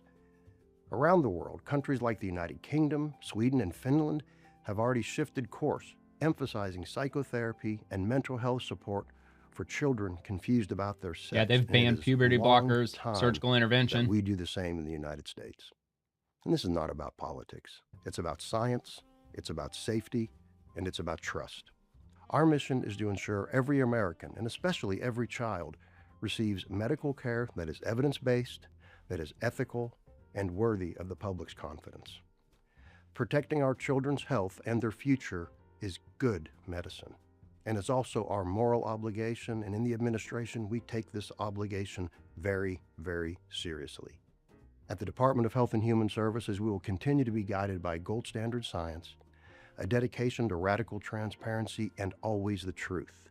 That is our commitment to the American people, and it's my promise, my pledge to you as the Assistant Secretary for Health. Blessings upon you, upon your children, and upon our republic. Thank you. All right, and I did a standalone video on this exact issue, and I read some articles. with regard to that this week. Actually, I think it was actually yesterday when I posted that video. So he said, review the peer review study. I wish they would link this, man. It's irritating, but anyway, there's a peer review study out there apparently, 200 pages, and the study that was peer reviewed, from my understanding, it was like 10 different separate entities that reviewed it, and Democrats were all irritated or pissed off because the names of these individuals weren't released, and they wanted that for transparency or whatever. And I believe it was HHS. They came out and said, no, it's actually standard in peer review studies such as this that they don't post exactly who it is that's reviewing these studies, because they want to do it in the interest of transparency and not try to make it a political issue. So, all right. So Dr. Oz, CMS, for those of you who don't believe that there is a massive amount of fraud occurring within Obamacare, here's some proof. So we'll open that and check out the video from him. My agency, CMS, has been claiming sweeping fraud exists in poorly designed Obamacare plans. These are the exact same plans that the Democrats just shut down the government in order to prevent sensible reforms. You don't believe me? Well, breaking news. The Department of Justice charged and a federal jury just convicted 2 executives in a scheme to fraudulently enroll Americans into Obamacare insurance plans in order to obtain millions of dollars in commission payments. Because many of these plans are now fully bankrolled by federal taxpayers like you and me, it's easy to submit false applications for individuals who aren't even aware they have this insurance, right? And they're not even eligible for the rich subsidies. These scoundrels signed up vulnerable people suffering financial, mental health, drug problems to line their own pockets. They ripped all of us off. $180 million, that's what they took, before being stopped by our wonderful law enforcement officers and Department of Justice attorneys, who finally brought these individuals to justice. Now, these rackets are real, and we need to fix the Obamacare subsidies that allow it to happen so frequently. Well, yeah, we do. Okay, so take a look at this article. So, president of insurance brokerage firm and CEO of marketing company convicted in $233 million Affordable Care Act enrollment fraud scheme. And a federal jury in West Palm Beach, Florida, convicted a president of an insurance brokerage firm and a CEO of a marketing company today for their roles in a years-long scheme to submit fraudulent enrollments to fully subsidized Affordable Care Act insurance plans in order to obtain millions of dollars in commission payments from insurance companies. According to court documents and evidence presented at trial, Corey Lloyd, 46, of Stuart, Florida, and Stephen Strong, 42, of Mansfield, Texas, engaged in an extensive fraud scheme that sought over $233 million in fraudulent ACA plan subsidies, for which the federal government paid at least $180 million. ACA plans offer tax credits to eligible enrollees. These tax credits or subsidies are paid by the federal government directly to insurance companies in the form of a payment toward the applicable monthly premium. Evidence presented at trial showed that Lloyd and Strong conspired to enroll consumers in ACA plans that were fully subsidized by the federal government by submitting false and fraudulent applications for individuals whose income did not meet the minimum requirements to be eligible for the subsidies. Lloyd received commission and other payments from an insurance company in exchange for enrolling consumers in the ACA plans. In turn, Lloyd paid commissions to Strong in exchange for consumer referrals. Quote, the defendants exploited a healthcare safety net designed for working families to carry out a $233 million scheme to defraud taxpayers, said Acting Assistant Attorney General Matthew R. Gagliotti of the Justice Department's Criminal Division.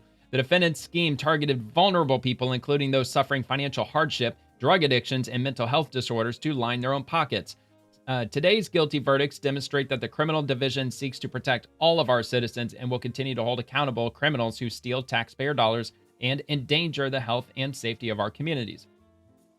Healthcare fraud is nothing new to South Florida, as many scammers see this as a way to earn money, through illegal money, said Special Agent in Charge Brett Skiles of the FBI Miami Field Office. What is disturbing about this investigation is that the subjects deliberately targeted the most vulnerable, low-income citizens experiencing homelessness, unemployment, and even mental health and substance abuse issues, all to line their own pockets with ill-gotten gains. The investigators who unraveled this scam are to be commended for their diligence and commitment. The FBI and our partners will continue to pursue those individuals who defraud our healthcare system at the expense of taxpayers. The ACA marketplace is not a playground for fraudsters, said Deputy Inspector General for Investigations Christian J. Schrank of the U.S. Department of Health and Human Services, Office of the Inspector General. This $230 million subsidy scheme was built on deception, targeting vulnerable individuals and manipulating the system for personal gain. HHS OIG will continue to relentlessly pursue those who exploit enrollees and undermine public trust, using every tool at our disposal to prevent healthcare fraud. And it goes on a ways from there, but I will be linked justice.gov if you want to check that out in the description. And from Margot Martin, you're not a hostage anymore. Today, you're heroes. President Trump speaks to recently freed Israeli hostages and their families. Hostages, you're not a hostage anymore. Today, you're heroes. You're considered heroes.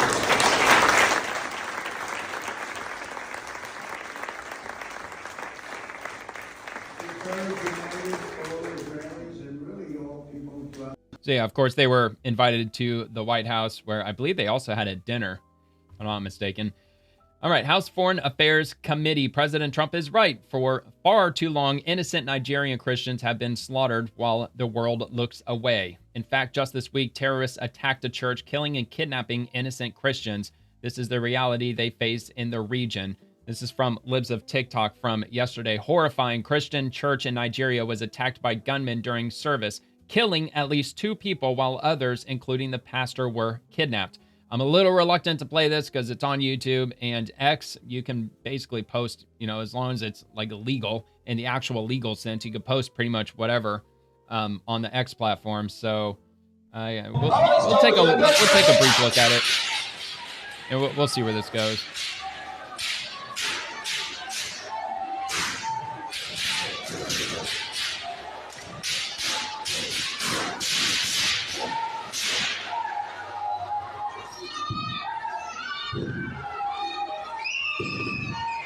So it's obviously an attack on a church.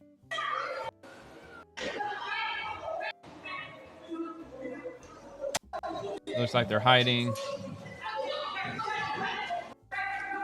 Oh, wait a minute. That dude had a gun, right? Or a rifle. Yeah, right here. Got an AK.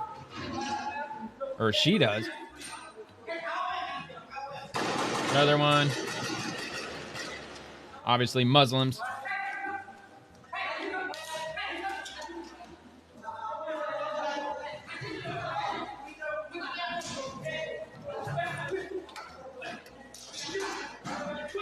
Yeah, it just looks like they're ransacking the place. All right, so that occurred. And again, that's on Libs of TikTok, and they posted that yesterday, 1:47 p.m. And from House Foreign Affairs Committee Majority, the House Foreign Affairs Africa Subcommittee holds a hearing titled President Trump's Redesignation of Nigeria as a Country of Particular Concern, CPC, a serious, well-founded wake-up call. And we've got this clip from them. Oh, wow, man, this is the entire one. Okay, so clearly I'm not going to watch all of this. It's 3 hours, so I'll do what I usually do. I'll repost it. You want to check it out on my profile, link in the description below, or you can go to the... Oh, shit, I didn't mean to do that. House Foreign Affairs Committee Majority. There we go. All right, and then move on to the next thing. Okay, so Treasury Secretary Scott Bessent. Today's action continues Treasury's campaign to cut off funding for the Iranian regime's development of nuclear weapons in support of terrorist proxies. Disrupting the Iranian regime's revenue is critical to helping curb its nuclear ambitions. And from the Treasury Department, today, Treasury's Office of Foreign Assets Control is sanctioning a network of front companies and shipping facilitators that bankroll the Iranian armed forces by selling crude oil, which Iran's military has increasingly come to rely on. OFAC today is also targeting 6 vessels, expanding sanctions on the shadow fleet of tankers Iran relies on to transport its oil exports to market. And they have a link to this story, and this is going to be on home.treasury.gov. So the Department of Treasury's Office of Foreign Assets Controller, OFAC or OFAC, or whatever, however they pronounce the acronym, is sanctioning a network of front companies and shipping facilitators that bankroll the Iranian armed forces by selling crude oil, Following its defeat in the 12-day war with Israel, Iran's military has increasingly come to rely on the sale of Iranian crude oil to supplement its annual budget and finance the rebuilding of its depleted forces. Quote, today's action continues Treasury's campaign to cut off funding for the Iranian regime's development of nuclear weapons in support of terrorist proxies, end quote, said the Secretary of Treasury, Scott Bessent. Disrupting the Iranian regime's revenue is critical to helping curb its nuclear ambitions.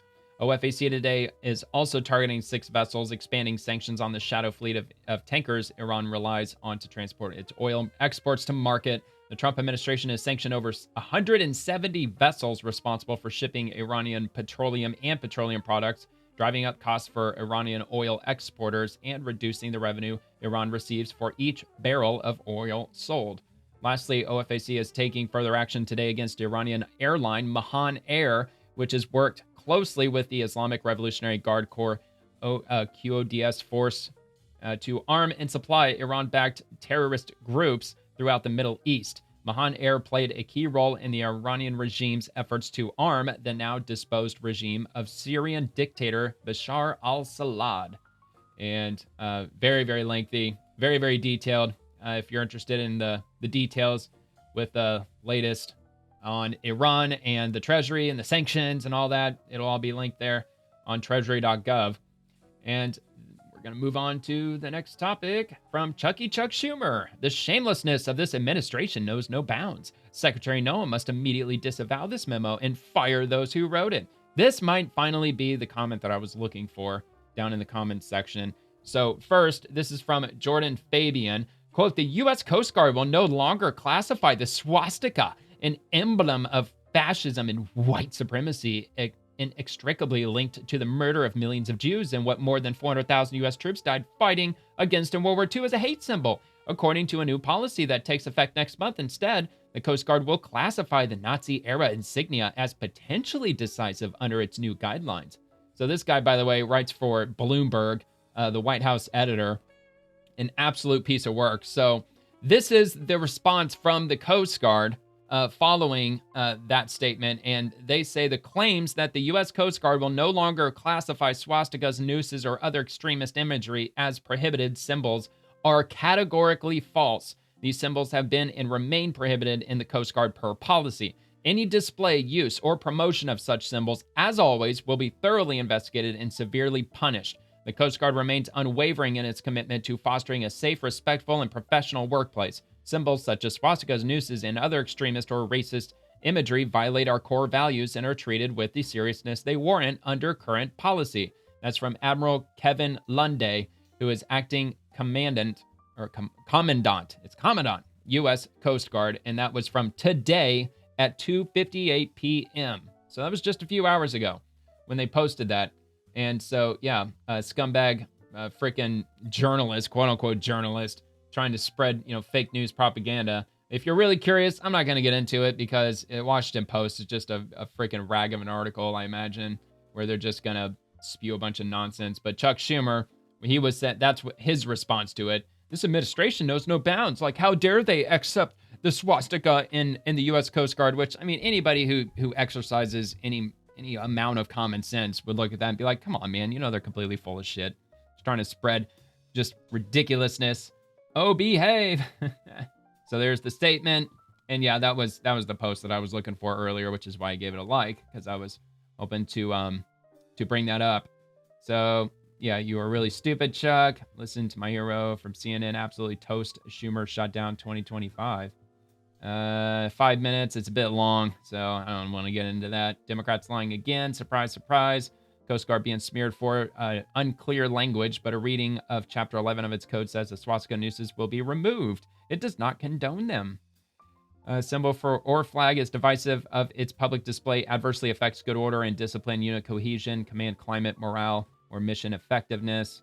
Potentially divisive symbols and flags. So my understanding is that the Coast Guard wanted to remove the language in its rules, its code, whatever it is that you want to call it, like the code of etiquette or however they word that in the Coast Guard. They wanted to get rid of the phrase hate speech because during the Biden administration, they were trying to make everything a hate speech issue, and they were trying to throw all that nonsense into essentially all the rule books with regard to our military, armed forces, and the U.S. Coast Guard was removing that. And they were essentially relabeling it divisive symbols or divisive language, things like that. And, I mean, don't quote me on that exactly, but I did read that somewhere today, that they were removing the phrase hate speech. And of course, Democrats are spinning it around to say that, well, the Coast Guard, they totally accept the swastikas now, which is fucking bullshit. All right, Homeland Security, stop lying. ICE did not target Hoover Elementary School. So let's take a look at this. So San Francisco Chronicle, ICE chased down Oakland parent at school drop-off and attempted arrest, city council member says. So obviously Homeland Security says that is absolutely not true. Law enforcement conducted a targeted immigration enforcement operation to arrest Gonzalo Ramirez Martez, a criminal illegal alien whose rap sheet includes multiple arrests for battery of a spouse, domestic battery by strangulation, coerce with threat of force, driving on a suspended license, also multiple DUIs, and possession of a controlled substance. This domestic abuser and serial drunk driver refused to pull his vehicle over and began to dangerously try to flee law enforcement. The criminal illegal alien turned on the street where the school was located while driving at an extremely high rate of speed, endangering children and other drivers and the public. He collided with another vehicle and then fled on foot. This public safety threat remains at large. These journalists should be ashamed of themselves for demonizing American law enforcement with disgusting smears. So there you have it. Absolutely debunked once again from the Department of Homeland Security, the official account for Homeland Security. And from the Oversight Committee, we continue to make D.C. safe again. The House just passed Rep. Stefanik's bill that locks up violent offenders and restores real accountability in D.C. H.R. 5214 will require mandatory cash bail for certain offenses that pose a threat to public safety, make D.C. safe, reform cash bail mandatory detention rules, tougher violent crime rules, and required cash bail for public threats. H.R. 5214 has been passed in the House, and I'm assuming it heads over to the Senate, where if they need a 60-vote majority, I'm sure they're probably not going to get that, but hey, at least it passed in the House. All right, GOP, the chairwoman of the NC, North Carolina Democratic Party, thinks that the men and women of immigration enforcement who are making the streets of Charlotte safe by removing criminal illegals are no different than the KKK. Does Roy Cooper of North Carolina agree? And this is from Anderson Clayton 21 hours ago, and shared these two images from the Living South. The South has seen masked kidnappers before. ICE and Border Patrol agents are acting less like cops and more like the white terrorist groups that plagued the South for generations. I wonder which political party they belong to. Terrorizing the South for generations. I think that might actually be Democrats, which it was. And of course, there's an image of a Democrat uniform that they commonly wore back in the early 20th century. And, oh wait, what is this? I've not seen Democrats this upset since I freed their slaves. Amen. Absolutely true. Let's see. In outright defiance of the Republican-led federal government, Southern Democrats formed organizations that violently intimidated blacks and Republicans who tried to win political power. The most prominent of these, the Ku Klux Klan, was formed in Pulaski, Tennessee in 1865. Fancy that! Happened to be the exact same year that the Confederacy unequivocally and completely lost the Civil War and therefore lost their slaves. Originally founded as a social club for former Confederate soldiers, the Klan evolved into a terrorist organization. It would be responsible for thousands of deaths and would help to weaken the political power of Southern blacks and Republicans. Yup. Enforcing our laws is not what the KKK did. Amazing that adults can be the unserious. Mass kidnappers. I mean, yeah, we get the idea. All right. Heading to FBI. The FBI's dedication to pursuing justice in burglaries believed to be linked to South American theft groups recently resulted in the return of stolen goods to two victims, actor Keanu Reeves and U.S. Marine Corps veteran Eric Lorscheider. The FBI Los Angeles announced this week. Read more at fbi.gov, and that'll be linked. And there's a handwritten letter. I can't read handwritten, like not this bad of handwriting, but well, maybe I can. It's with profound gratitude and appreciation that I am writing this letter. I would like to specifically thank the FBI Los Angeles Field Office, Major Task Force, and their partners, Los Angeles Police Department and California Highway Patrol, FBI Legal Attaché Office, Santiago, Chile, Policía de Investigations of Chile, and then Fiscalía Nacional de Chile. Thank you so much for all your effort, dedication, professionalism, and cross-border cooperation. My warmest regards, Keanu Reeves. I cannot believe I actually was able to read his handwriting. I didn't think I'd stand a chance, but okay. So here's an image. It doesn't really look like Keanu Reeves, but apparently it is. Some of the merchandise that they had recovered. And now he's got some of his stuff back after he was burglarized, which I didn't know he was, but I don't follow Hollywood drama.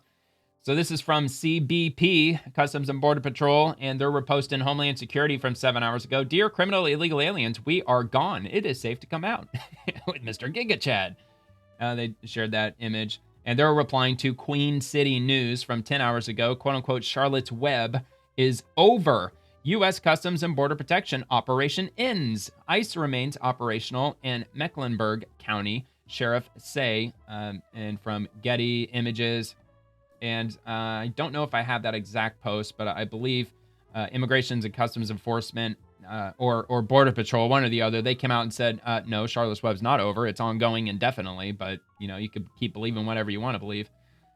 So from Tricia McLaughlin, amid a surge in operations, one of Charlotte's largest school districts reported 30,000 students absent. Over 20% of its student body are potentially in the U.S. illegally. That means the limited school resources, teachers, classrooms, buses, meals, disability accommodations, are being siphoned away from American children so that politicians can incentivize mass illegal migration. What do you say to that? Well, Stuart, first of all, there's been no time during the Trump administration that there has ever been an operation conducted on a school. So that's just the facts for you. The media doesn't want to tell you that, and neither do these activists. But let's also point to the facts where 20% of some of the largest school districts in Charlotte, in the United States, really, 20% of these students are not showing up. And that's a large indicator that they're likely in this country illegally. And keep in mind, these American taxpayer dollars, they're finite. We only have so many resources for American students. So the fact of the matter is 20% of that student population being potentially in the country illegally. It means teachers can't focus on students who are falling behind, failing test scores, truancy, things that we really need to be focusing on, and we don't. Yeah, and you know what? If you wonder why your property taxes skyrocketed so much, if you live in one of those areas where property taxes went up so much, it might be because of something like that, because illegal immigrant students growing in attendance by large numbers in public schools, which requires them to require more funding, which I believe, I know for a fact that property taxes, in part, it goes to pay for local education. So lay the blame at those students' feet. We blame it on the politicians who have enabled it, who have incentivized those in this country illegally to be prioritizing mass illegal immigrants instead putting American students and their success on the back burner. Well, yeah, dude, they're fighting tooth and nail because they want them to be included for the 2030 census. That's what it's all about. That's why they're pushing back so hard, and they want to protect illegal immigrants over American citizens because the American citizens aren't going anywhere. That's why they want to put all their weight behind illegal immigrants so they could get counted in the census so they could pick up more congressional seats. That's what this is all about. From the GOP, Democrat candidate in Tennessee's 7th Congressional District, Afton Ben, is completely unhinged. Quote, we're bullying the ICE vehicles and state troopers. This is a win. While law enforcement risks their lives to keep our communities safe, Democrats like Afton Ben find joy in putting them in danger. Okay, this is great. Let's hear what this lunatic has to say. And we're bullying the ICE vehicles and state troopers. So this is a win. Your favorite blonde state rep. Her phone's always at 1%. I think my superlative is most likely to always have her phone at 1%. So, no, I'm still here. Okay, so we're waiting for my phone to charge. Let me send this to Emily. Typical modern liberal woman. Did he let them go? Oh, she's missing her septum piercing though. It's interesting. Maybe she left it at home. My life cut out. Yeah, well, it's because your girl can't keep her phone charged. So they're probably running our information. Nikki, tell us what's transpired tonight. So we found the ice and the THP people. I did not put makeup on because this was not Okay, planned. then I'll put it back. No, I mean, you're it's good. fine. Okay. It's, Okay. I've already seen it. Okay. We found the ice and the THP people, and then we followed them to the gas station, and I took their spot at the gas station, so I think that made them a little upset. And then I tried to go in the back. They really have nothing better to do. But the gas station people would not let me go, even though I told them I really had to. And then when I got out, they were leaving, so I left too. And then they pulled into another parking lot. Oh, pink hair. And I Of pulled course. into the other parking lot behind them. Then they flicked their lights. This is all for internet clout. That's all they care about. They just want a virtue signal to their fellow radicals. So there we are.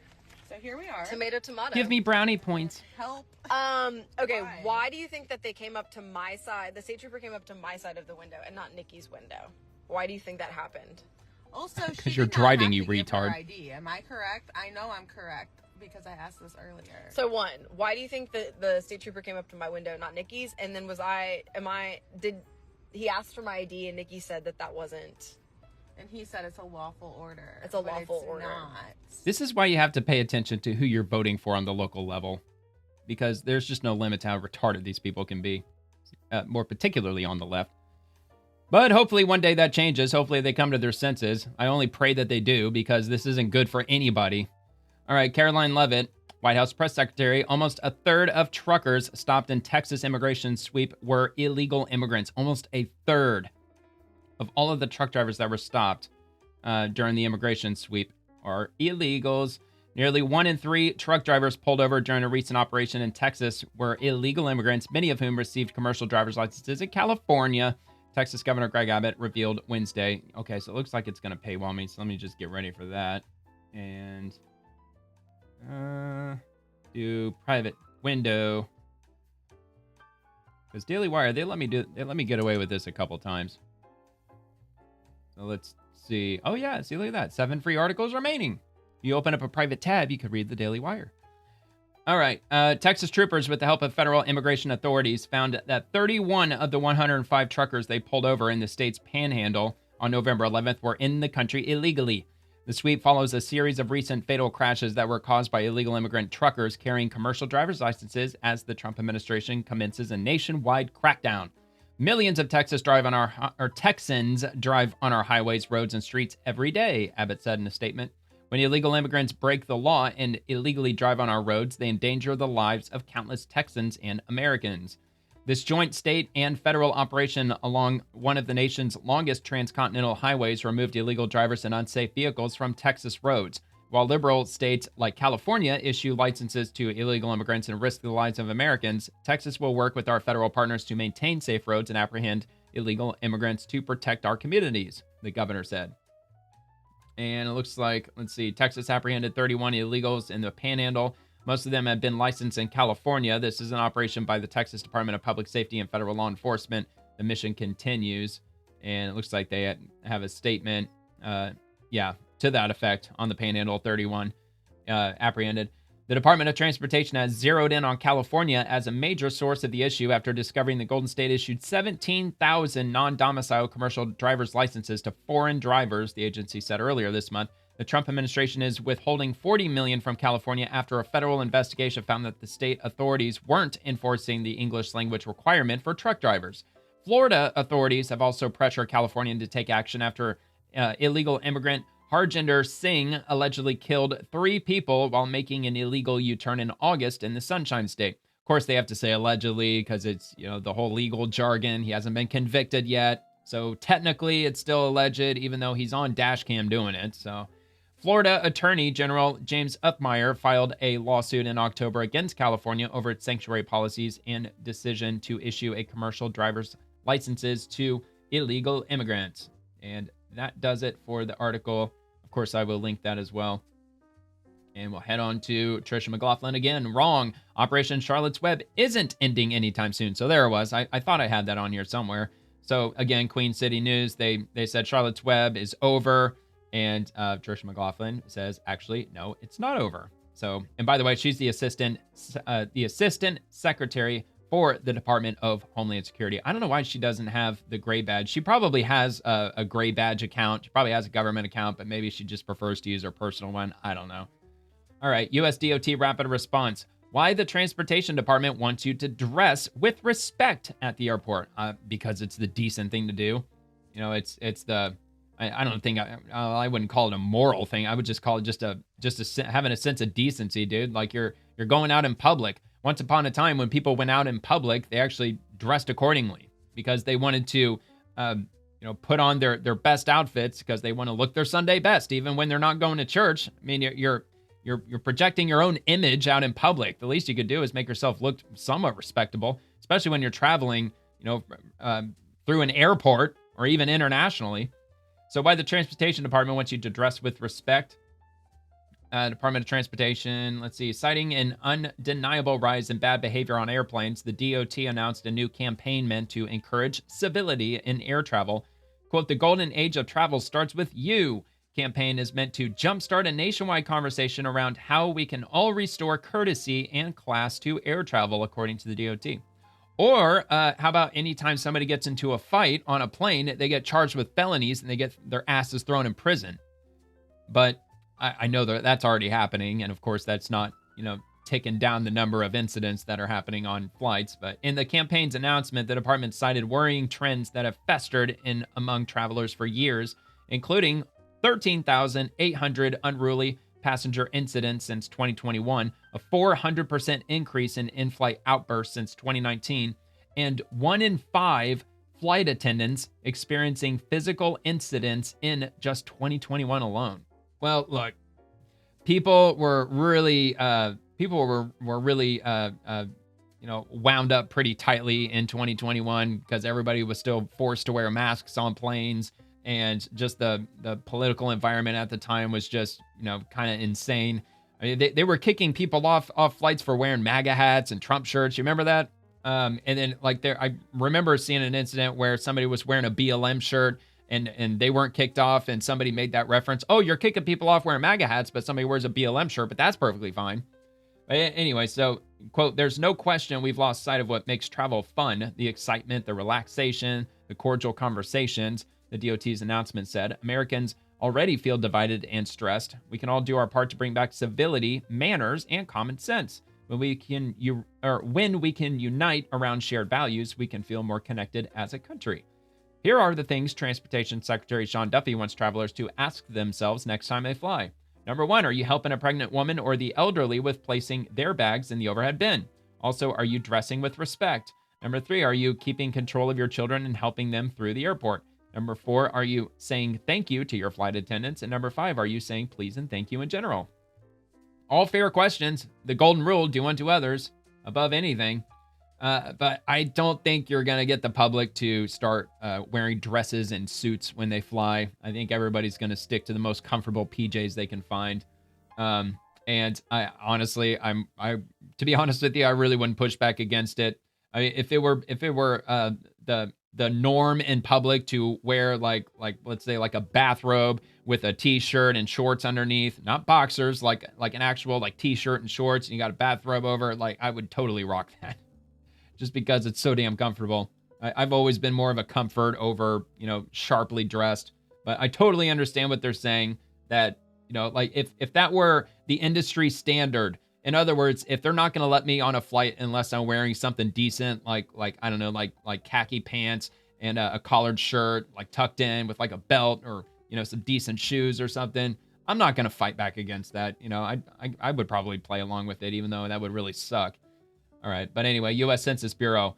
In recent years, the American Indian gaming industry has generated more than $40 billion annually. Census Bureau research shows tribally owned casinos may improve economic conditions on reservations and lower unemployment. Well, look, they've been collecting tens of billions of dollars for many years, but I've never lived on a reservation, but anytime I hear about reservations, like crime is out of control, alcoholism is out of control. Even though they don't sell alcohol on the reservations, I think there's like liquor stores and places where you can drink and get alcohol that are pretty much lining all the way around Indian reservations just beyond. And and also like that, like collecting $40 billion annually. So they're collecting tons of people's Social Security checks, deeds to people's houses because they're degenerate gamblers, and like a lot of people who are on a fixed income. Well, more specifically, a lot of like retirees who've got a pretty good retirement savings. I've heard that a lot of elders they'll take their Social Security check like at the beginning of every month, and they'll go straight to the casino and they'll just spend it all because it's just extra money for them. They've already got their pension, retirement savings or whatever that they rely on, and they'll just take their Social Security money up there and they'll just blow it all. All right, so census.gov/library/stories. So that'll be linked also if you want to have a look at that from the Census Bureau. Going over the numbers, going over the rates of money and the probably the crime rates and all that stuff. So GOP, happy birthday, Joe Biden, Mr. Autopin Biden. That was posted by the GOP's primary account today. I didn't even know it was Joe Biden's birthday today, but apparently it is. Apparently it's today. All right, and this is from the CIA. I thought that was hilarious. Yesterday, I mentioned that the CIA, that they rarely post anything on there, or I think it was the day before yesterday. I showed an image of a pocket knife that they showed, and I was like, well, this is like the most random post ever for a government agency to post about, let alone like something is like a collectible. But they did post this today. On November 20th, 1965, the CIA completed flight testing of the A-12 Ox Cart, one of the world's fastest and highest flying jet aircraft. And they have a link to the CIA.gov, Central Intelligence Agency, which I'll just read the first paragraph here. So the CIA developed the highly secret A-12 Ox Cart as the U-2 successor, intended to meet the nation's need for a very fast, very high-flying reconnaissance aircraft that could avoid Soviet air defenses. The CIA awarded the Ox Cart contract to Lockheed, the builder of the U-2, in 1959. In meeting the A-12's extreme speed and altitude requirements, Lockheed, led by legendary engineer Clarence Kelly Johnson, overcame numerous technical challenges with cutting-edge innovations in titanium fabrication, lubricants, jet engines, fuel, navigation, flight control, electronic countermeasures, radar stealthiness, and pilot life support systems. In 1965, after hundreds of hours flown at high personal risk by the elite team of CIA and Lockheed pilots, the A-12 was declared fully operational, attaining the design specifications of a sustained speed of Mach 3.2 at 90,000 feet altitude. And it goes on from there. Actually, that's the Blackbird. At least I thought it was. The SR-71 Blackbird. Or is that the same thing? The A-12? Codename Black Shield. The A-12 on display at CIA headquarters. Okay, well, yeah, it's the A-12. Maybe it's the same thing. I'm assuming that's the same thing. That obviously looks like an SR-71 Blackbird to me. But maybe not. Maybe the Blackbird came after that. No, come on, man. That's a Blackbird, isn't it? Okay, all right. Well, what do I know? I'm just going to assume it is, but technically it's the A-12. A-12 CIA headquarters, number 8 in production of 15. They only built 15 of them. Let's see. So the first of the operational fleet to be certified for Mach 3. No piloted operational jet aircraft has ever flown faster or higher. Really? It's got to be the same plane. It's got to be the Blackbird. Yeah, they got the images. Some images. And the video. Ooh, they got a video. Behind the aircraft A-12 Ox Cart. Watch the video. How long is this? It's only a minute or two. Oh yeah, here, we'll watch this. Soviet radar picked up the CIA's U-2 photo reconnaissance first overflight. So the CIA knew early on that we needed to fly higher and faster. Codename Ox Cart, the A-12 was a true feat in aviation technology. Flying at 90,000 feet, which was 20,000 feet higher than its older brother, the U-2, and at speeds reaching Mach 3.29, the A-12 was destined to be the fastest plane in the sky.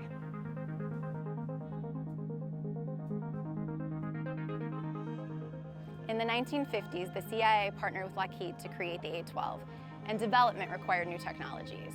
Meeting the desired characteristics led to innovation in things like mechanics, materials, and engine technology. Even creating a plane that could withstand heat at Mach 3.29 was quite a challenge. The A-12 took its first flight at Area 51 on April 26, 1962. Area 51. And in May, it broke the sound barrier, flying at Mach 1.1. In May and August of 1965, it actually set speed and altitude records, flying at 90,000 feet and Mach 3.29. That's almost 2,500 miles per hour. Unfortunately, the CIA lost 2 pilots flying the A-12, both of whom are on our memorial wall here at CIA headquarters. The CIA and Lockheed built 15 A-12s, and 3 flew operationally over the southeast part of Asia during the Vietnam War. But by this point in history, CIA had a decision to make. Do we risk pilots being shot down as Soviet and enemy air defense systems improve, or do we move fully to photo reconnaissance satellites for our imagery? The Air Force's SR-71 Blackbird superseded the A-12. There it and is. in 1968, the CIA A-12 program ceased. The A-12's last mission was flying over North Korea after they seized the USS Pueblo in 1968. Well, there you go. Get your learn on, ladies and gentlemen. Very cool, very cool. And the SR-71 Blackbird Mach 3.3 or 2,193 miles per hour. So it flew a little bit faster. Yeah, like when I was a little kid, I lived in Charleston, South Carolina on the Air Force Base. My daddy was in Air Force, so we lived all over the place. But when we lived there, they had an SR-71 that flew over our neighborhood. And my dad called my mom, apparently minutes before it flew over, and she told her to get us outside so we can have a look at it. And honestly, I don't remember it. I wish I did, but I don't remember it. But my mom told me we were out there and we saw it, and it just rocketed right over our house, and it was gone, like pretty much out of sight before the sound even like carried over the neighborhood. Pretty wild. All right, so we got through that. And DOT rapid response, the Department of Transportation to mandate use of female crash test dummies in industry first, from Newsmax. And we've got this DOT to mandate the female crash test dummy. Oh my God, the DOT, Trump's DOT is getting all woke now. For the first time, U.S. automakers will soon be required to test vehicle safety using crash test dummies that actually represent the size and physiology of American women. Move officials say is long overdue. Transportation Secretary Sean Duffy on Thursday introduced the Thor 05F, an advanced female crash test dummy designed to address the long-standing disparity in vehicle safety outcomes between men and women. Federal data show women face significantly higher injury and fatality rates in similar crashes. Studies indicate women are 73% more likely to suffer serious injuries in head-on collisions and 17% more likely to die as drivers or front seat passengers compared with men. Despite decades of evidence, it has taken the National Highway Traffic Safety Administration, or NHTSA, nearly 45 years to approve a dummy built around the anatomy of an average adult woman, even though advanced models like the Thor 05F have been available for years. While I'm the first to acknowledge that this took far longer than anyone would like, it was very important to make sure that we got this right, NHTSA Administrator Jonathan Morrison said Thursday in Washington, announcing newly released design specifications for the updated female dummy. Morrison noted that automakers can now begin purchasing the Thor 05F and conducting their own tests ahead of NHTSA's formal adoption into federal safety ratings and rulemaking. According to DOT officials, the new technical standards, the first significant update since the 1980s, will allow manufacturers to begin designing future vehicles with improved protections for female occupants. Full regulatory implementation is expected to come in 2027 or 2028. So there you go, female crash test dummies. So the federal government is no longer, or the auto manufacturing industry, they're not going to be a bunch of misogynists anymore. All right, Chairman Joe Gruters, Democrats are openly calling for our military to disobey orders, but they can't say which orders to disobey. So pretty much in the same vein as what we were talking about earlier. Their entire goal is to cause chaos and impede President Trump's progress, no matter the cost. From RNC Research, Democrat Rep. Jason Crow was asked 4 times what illegal orders he and his Democrat colleagues are referring to in their video calling for an insurrection. Absolutely should have included this at the very beginning. My apologies. He can't answer because they are lying, and that's exactly the argument that I made at the beginning. They're talking about illegal orders this, illegal orders that. Well, just give us at least one. Just tell us one, because there are none. Because they're all full of shit. What law are you talking about that's being broken? And then you said that he's implying that he might do something that they wouldn't want to uphold or follow what is through that, with Mike? in the future. What are you talking about specifically? Yeah, I appreciate you asking. Nothing. Well, number one, the protests at Lafayette Square in the first Trump administration where he said, can't you just shoot them? Can't you just shoot them in the legs or something? That's his direct quote. And of course, the then chairman of the That was Joint not an Chiefs of order. Staff That was not a pushed back on military that. order. That was a comment. Yeah, that wasn't an order. That's not a military order. When that's come. That wasn't an order. I mean, if he even said that, which I'm not even 100%. I mean, it's hard to believe anything they say these days. But him saying that sounds like something Trump probably would have just said in passing somewhere. He didn't say, "I'm giving you a lawful order to shoot them all in the legs." You fucking From the retard. president of the United States to your generals. Don't you think that's a request? That's I'm a question? asking That's specifically number one. right now number two, what you're number talking two, about. Yeah, number two, he's also threatened to send the military into Chicago and other cities to, quote, go to war with those cities. Propaganda. Go to war with the city. So he's going to send in the military. That's how fucking retarded these people are. But he knows what he's saying. He knows what he's doing. So the federal government is going to send in the military to what? Wage war against who? Against the police force in Chicago? Against everyday citizens in Chicago? They're going to just start kicking in door after door. Oh my God, you're a Chicagoan. We're just going to have to round you up and throw you in a camp. The fuck are you talking about, dude? That is a very, very disturbing thing. Number three. No, it's to round he's up also illegal alluded immigrants. To sending troops to Of course he polling knows that. stations, which is actually a violation of U.S. law. U.S. criminal law prohibits troops from going to polling stations. And he's alluded to that. So those are just one of many examples. Alluding to something and giving a lawful order are two completely different things. You're talking about illusions. You're not talking about actual policy. No You're policies. not talking about things that are members of He's our triggered. service members who we revere and respect are actually being asked to do. So when you see this video on all over the place, when you see this video on social media, I think a lot of people scratch Dude, I their wish heads and Tucker say, Carlson were drilling him. What He would exactly fucking are they eviscerate this talking dude. about? Are they talking about Martha. not allowing gunboats to make it to the United States carrying drugs? Yeah, is tons that of drugs. what you're talking about? No, they Martha, want the here's drugs a here. novel idea. How about we actually No, prevent... Democrats want the drugs to get here. They want drugs to be all over the place. In these sanctuary states, they have legalized the use of drugs. At least I know they have in Oregon, which they finally rolled that back because it was an absolute disaster. In New York City, they were putting up vending machines that had drug paraphernalia in it. And they were also they were using federal funds to hand out drug paraphernalia in New York City. I'm sure they were, and also in Chicago. And I think the state of Washington, didn't they decriminalize all drug use too? So they want all of these drugs to enter our country. There's no doubt about that. Things from happening before they become a problem. I think that's what they're trying to do. That is what they're doing. What you're saying is we have to wait until there's a problem to respond to that problem. No, I'm not. No, there's already a problem, and they're responding accordingly. Hence, the boat's getting blown As a up. military officer, what I think is important is we train people, we give them information, we prepare people for challenges coming down the pike. That is what I did as a commander in the military. That's what I'm doing now, as we are standing by our troops. We are reminding them of their obligation. From the What order? that we are asking our military to carry out, are you objecting to? This what's is the order, very dude? vague, and it was so vague in this video. I don't think people could figure out what you guys were all talking about, honestly. Martha, Nothing. Donald Trump has made a series of very disturbing comments. He's an evil orange man. But he's an orange man, and he's just like so evil and bad. Okay. RNC research. This is in the same post. I'm just taking a look here. So, Stephen M., it is insurrection, plainly, directly, without question, a general call for rebellion from the CIA of the armed services of the United States by Democrat lawmakers. Shows what a dangerous moment we're in.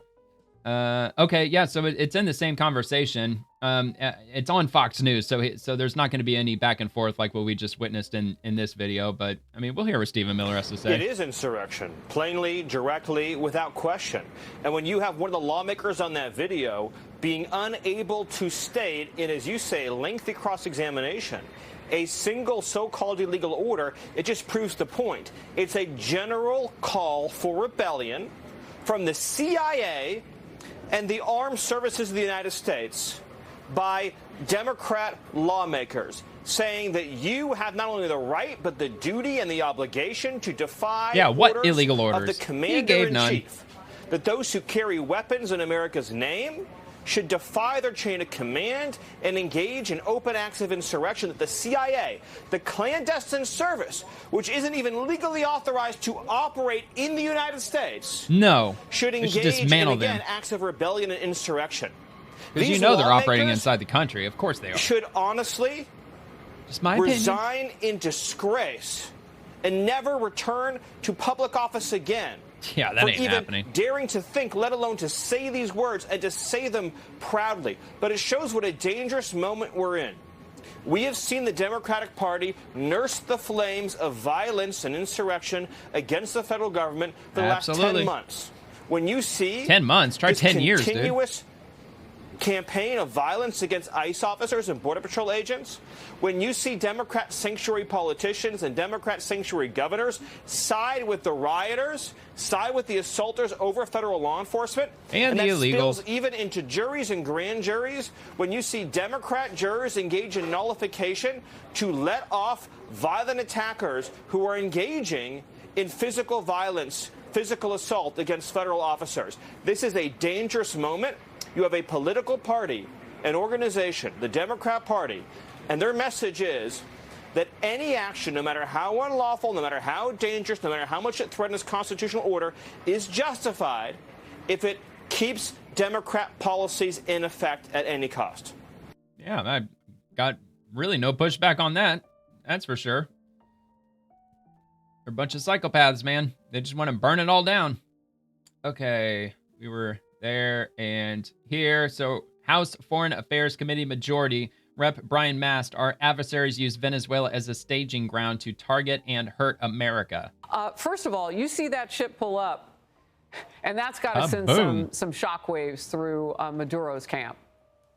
Oh, 100%. It has him thinking about whether he's going to join Bashar al-Assad for exile in Russia, or whether he's going to speak to President Trump about if he can maintain some relevance by giving, oil deals to the United States of America. But in the end, their dirty ass foreign terrorist organization, and there's no more appropriate use in that big, beautiful carrier strike group that's funded by the American taxpayer than to protect the American homeland. And to make one other quick point on it, because some people have said, well, is this overkill? Why do we need so much in the Gulf of America against these drug boats and other things? Let's not forget that Venezuela is a nation state.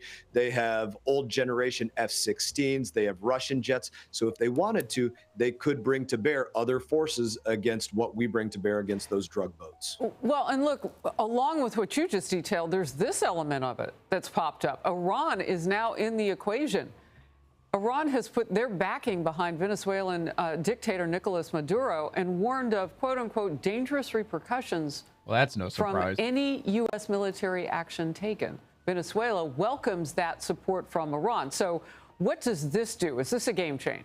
No. It's not an empty threat, and it's something that has historical backing. Iran has docked its vessels in Venezuela previously. They have a very open relationship. Venezuela in the past has essentially been a location for a Russian fleet week, if you want to call it that. So they've had Russian vessels there. China operates there. So, you look at that axis of those that are working against the United States of America, and very specifically in that narco arena, that is Venezuela, that is China, that is Russia, and that is Iran, and they are working in coordination.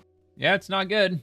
And if we were to invade Venezuela, God forbid, that would be a real problem that we would have to contend with Russian involvement, Iran's involvement, China.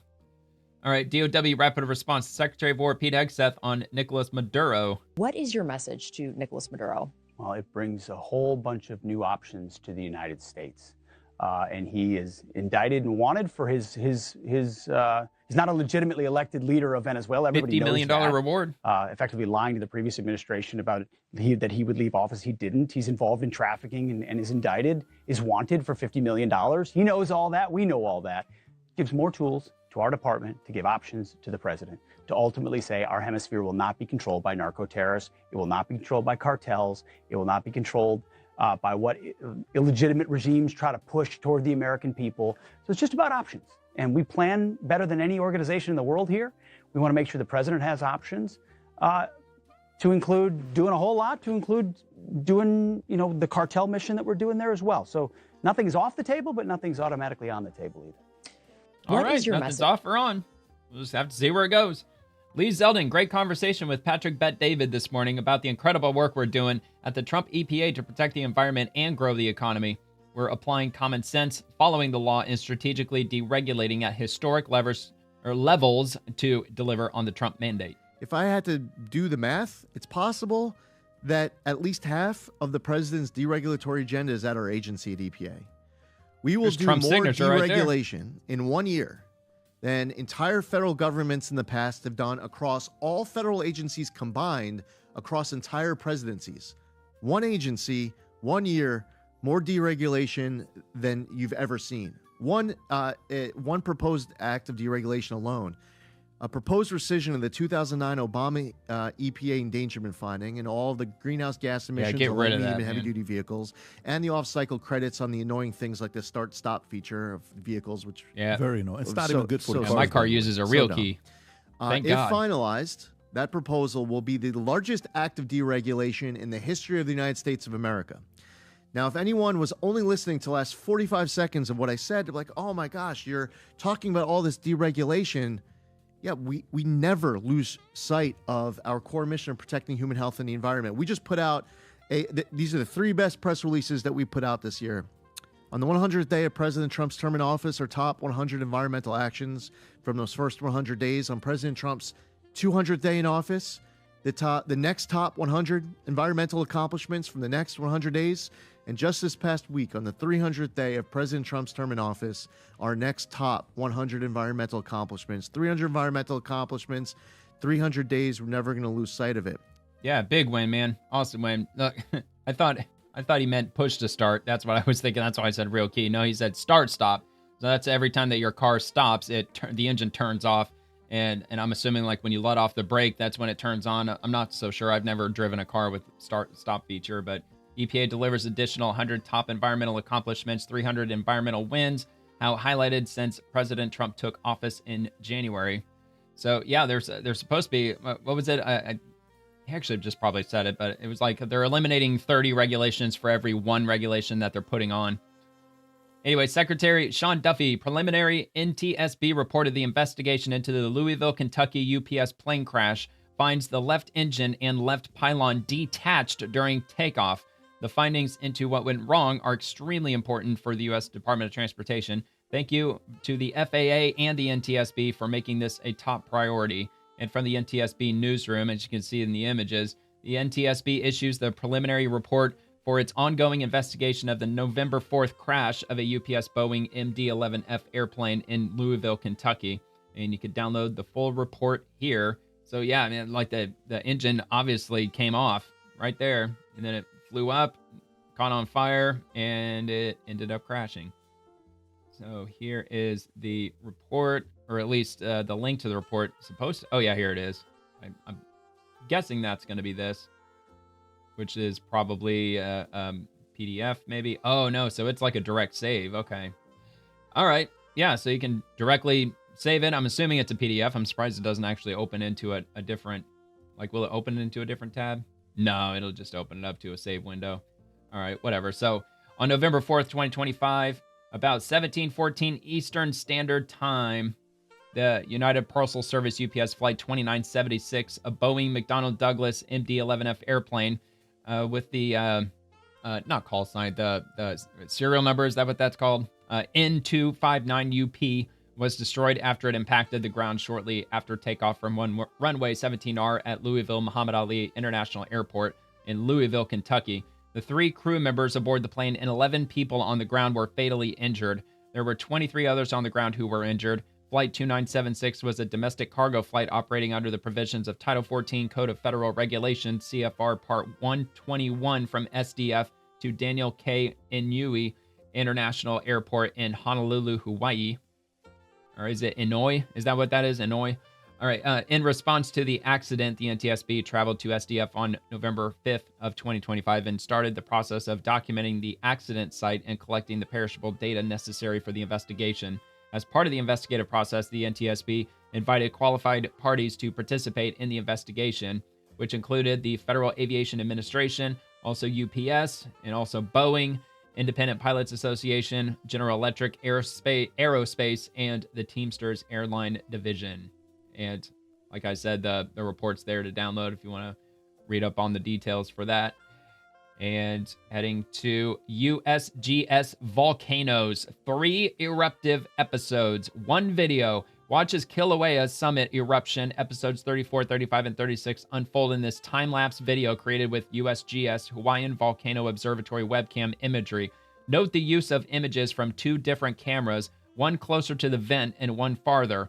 The closer camera sustained heat damage during the intense episode 35 fountaining, making the image slightly blurry. This camera was replaced and moved slightly back to a safer spot for episode 36. Let's check this out, man. Volcano eruption.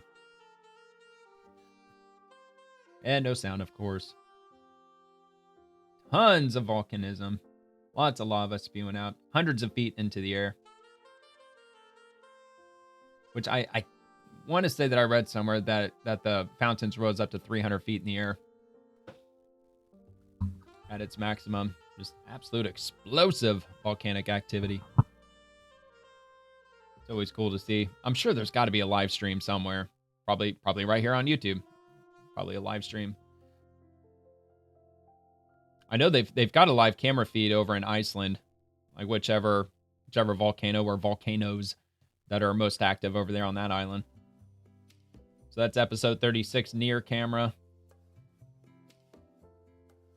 That's crazy how it just sprays up like that and then just calms down.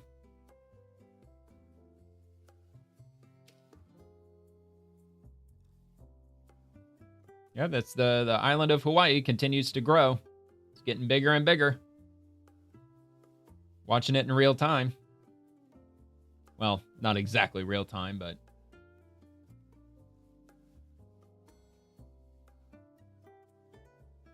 We have two fountains. I mean, this happens day after day, doesn't it? I think it's constantly active. That was on October 18th, that last one. This one's November the 9th. Still like the same two fountains, just shooting out in the same spot. Very cool, man. Volcano eruptions over in Hawaii. House Foreign Affairs Committee majority. I believe that's the last thing I got. So to ensure the free world wins the defining AI race, we must close loopholes China is currently exploiting. It's crucial that the center of AI revolution remains in Silicon Valley, not in Shenzhen.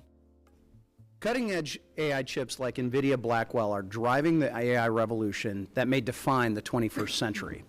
Less advanced chips, known as foundational chips, power everything from phones and cars to the military drones shaping the battlefields of Ukraine, the Middle East, and potentially the Taiwan Strait. Whichever country dominates semiconductor production will have the power to lead the world. Building these chips requires highly specialized tools.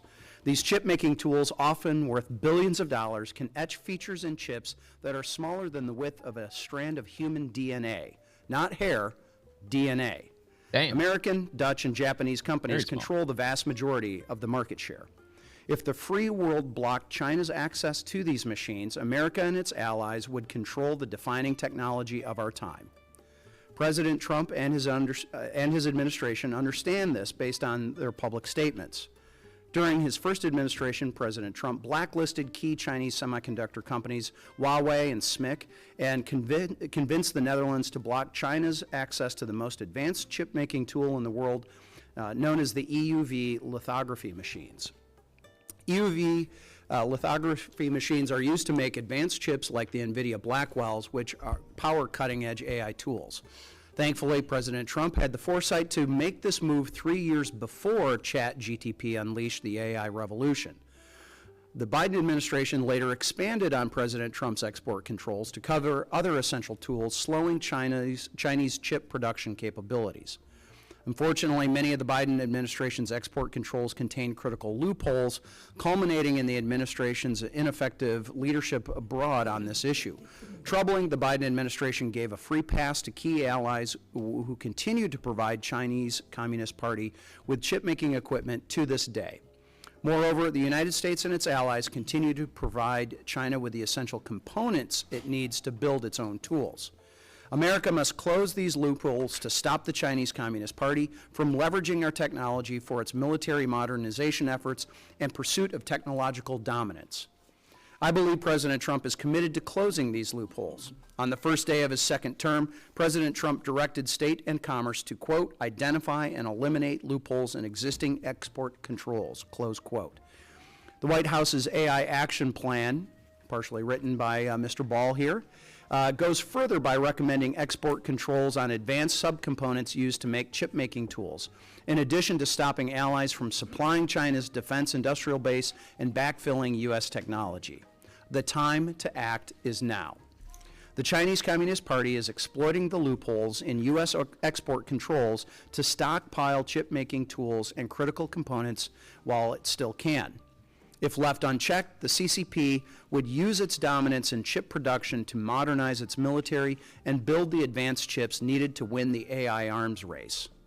Acting quickly and decisively will ensure that China cannot lead the world to a dystopian future where the surveillance state controls virtually all aspects of life. If China becomes the dominant global producer of both chip-making equipment and semiconductors, it will grant the CCP an even more dangerous stranglehold over the United States than it currently has with rare earth magnets today. Congress and the executive branch must quickly act to close the loopholes, thereby ensuring the free world wins the defining technologies of our time or risk ceding it to the future to China. That decision will be critical and crucial to keep the world's most advanced chips out of China's hands and ensure that Silicon Valley, not Shenzhen, remains the center of the AI revolution. Yeah, let's hope they keep up with it, because it's illegal for any companies in the United States to export any modern AI chips to China currently. And hopefully we start coming to our senses and we don't enroll hundreds of thousands of Chinese citizens into our university system, especially places like MIT or Caltech or all those those schools that have advanced learning with regard to AI. And I don't know, man. Hopefully we'll do that. I don't know, but anyway, that'll do it for me for this episode. If you enjoyed the video, please like the video and subscribe to the channel. It'll mean a lot to me if you subscribe, and I'll drop a new episode every evening, Monday through Friday, covering the swamp and everyone living in it, the politicians, agencies, and the bureaucrats and everything else. Also post daily episodes on X. Feel free to comment over there too if you'd like. And thank you so much for watching. I hope you have a great rest of your night, and God bless America.